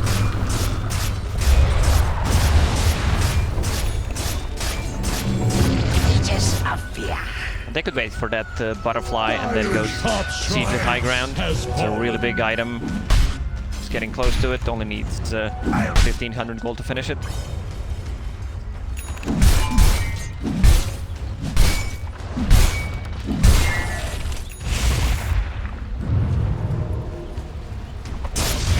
Butterfly coming soon. Also, the Jug's 25, so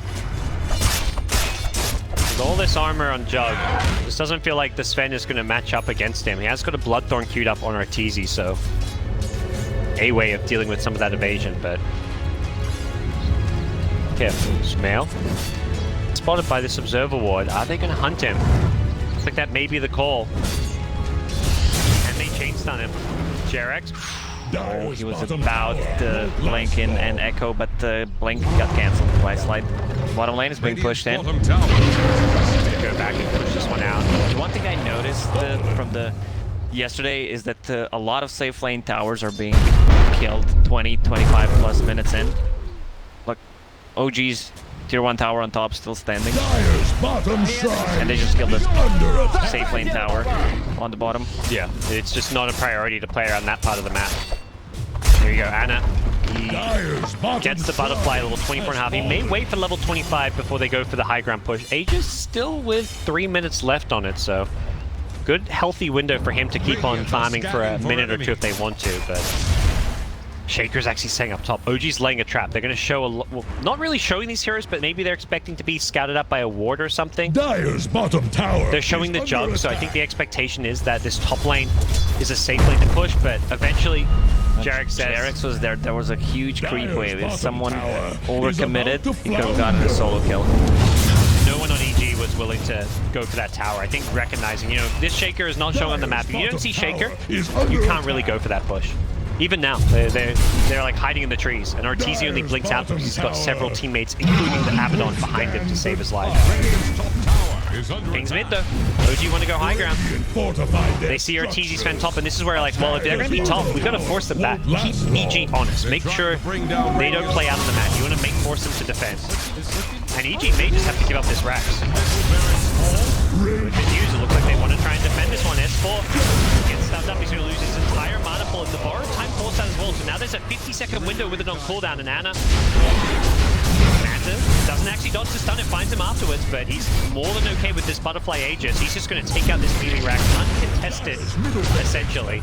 Sven is dealing no damage to him. The mischance from butterfly, and now he's sitting at 50 armor, 49.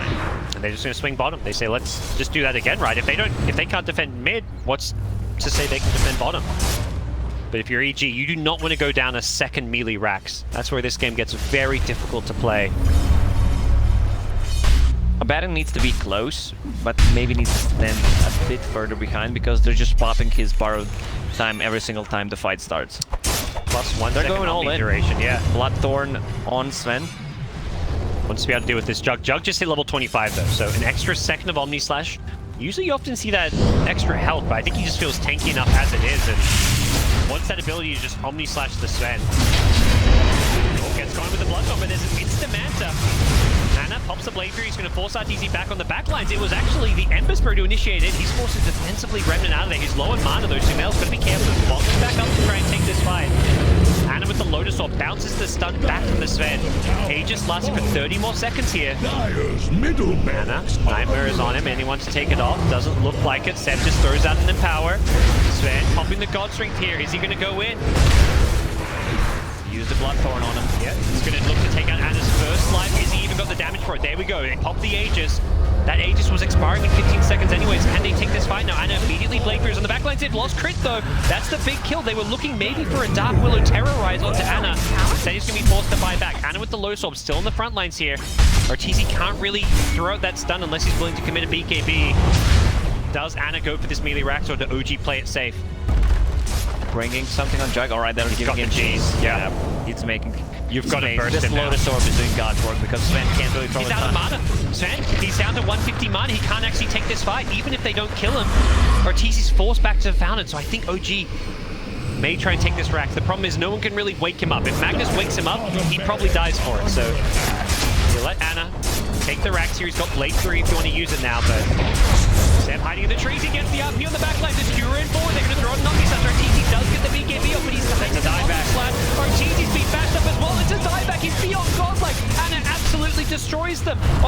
line. Sumail, he's trying to do what he can. He's gone in 1 versus 3. He's lost his Willow. That's a dieback from Crit as well. And Sumail is in all sorts of trouble. EG running out of lives. They're just all dead. They're soul bound up. 2 of them linked together. The Skewer are going to push them as well. And it looks like EG, they're down to their last lives here. They buy back on the Ember Spirit. S4 gets taken as well. He's got no buyback. Jerix is invis in the backwards with the Shadow Blade. He stuns up Sumail once, gets the second stun as well. That's an instant dieback from him. And I think this is EG have been 2-0'd by their nemesis. OG take them out once again. It's a bit of deja vu from the last time these two teams met at TI. OG's understanding of the game can be shown in this series. Sums it up, the way they're playing the map, the boarding, everything. You see, they're playing so passively early on because they have a mag. They're just building the items. All they need is one good fight with an RP, with the good Shaker ulti, and this Juggernaut is getting out of control. Sven can't do anything about it. No, I mean, this is the OG that fans love to see him play. This is the OG that dominated the DPC many years ago when they're winning majors. This is the OG that won TI last year. They are back looking to try and win a second TI, and right now, they've beaten one of the tougher opponents in their group. I mean, we say that, but EG themselves only picking up 1 win in 3 series so far. EG 1-5. It's looking rough for EG. Yeah, there's still a lot of games for EG, but they need to start getting some wins, start getting them soon if they want to find themselves in the winner bracket. That's really what the key thing you're playing for in this group stage. Well, I don't think they're looking for a winner bracket. I mean, they're looking for the not get eliminated, right? Yeah. I think that's the mentality. I'm not even kidding. It's really tough. 1-5 in 3 series.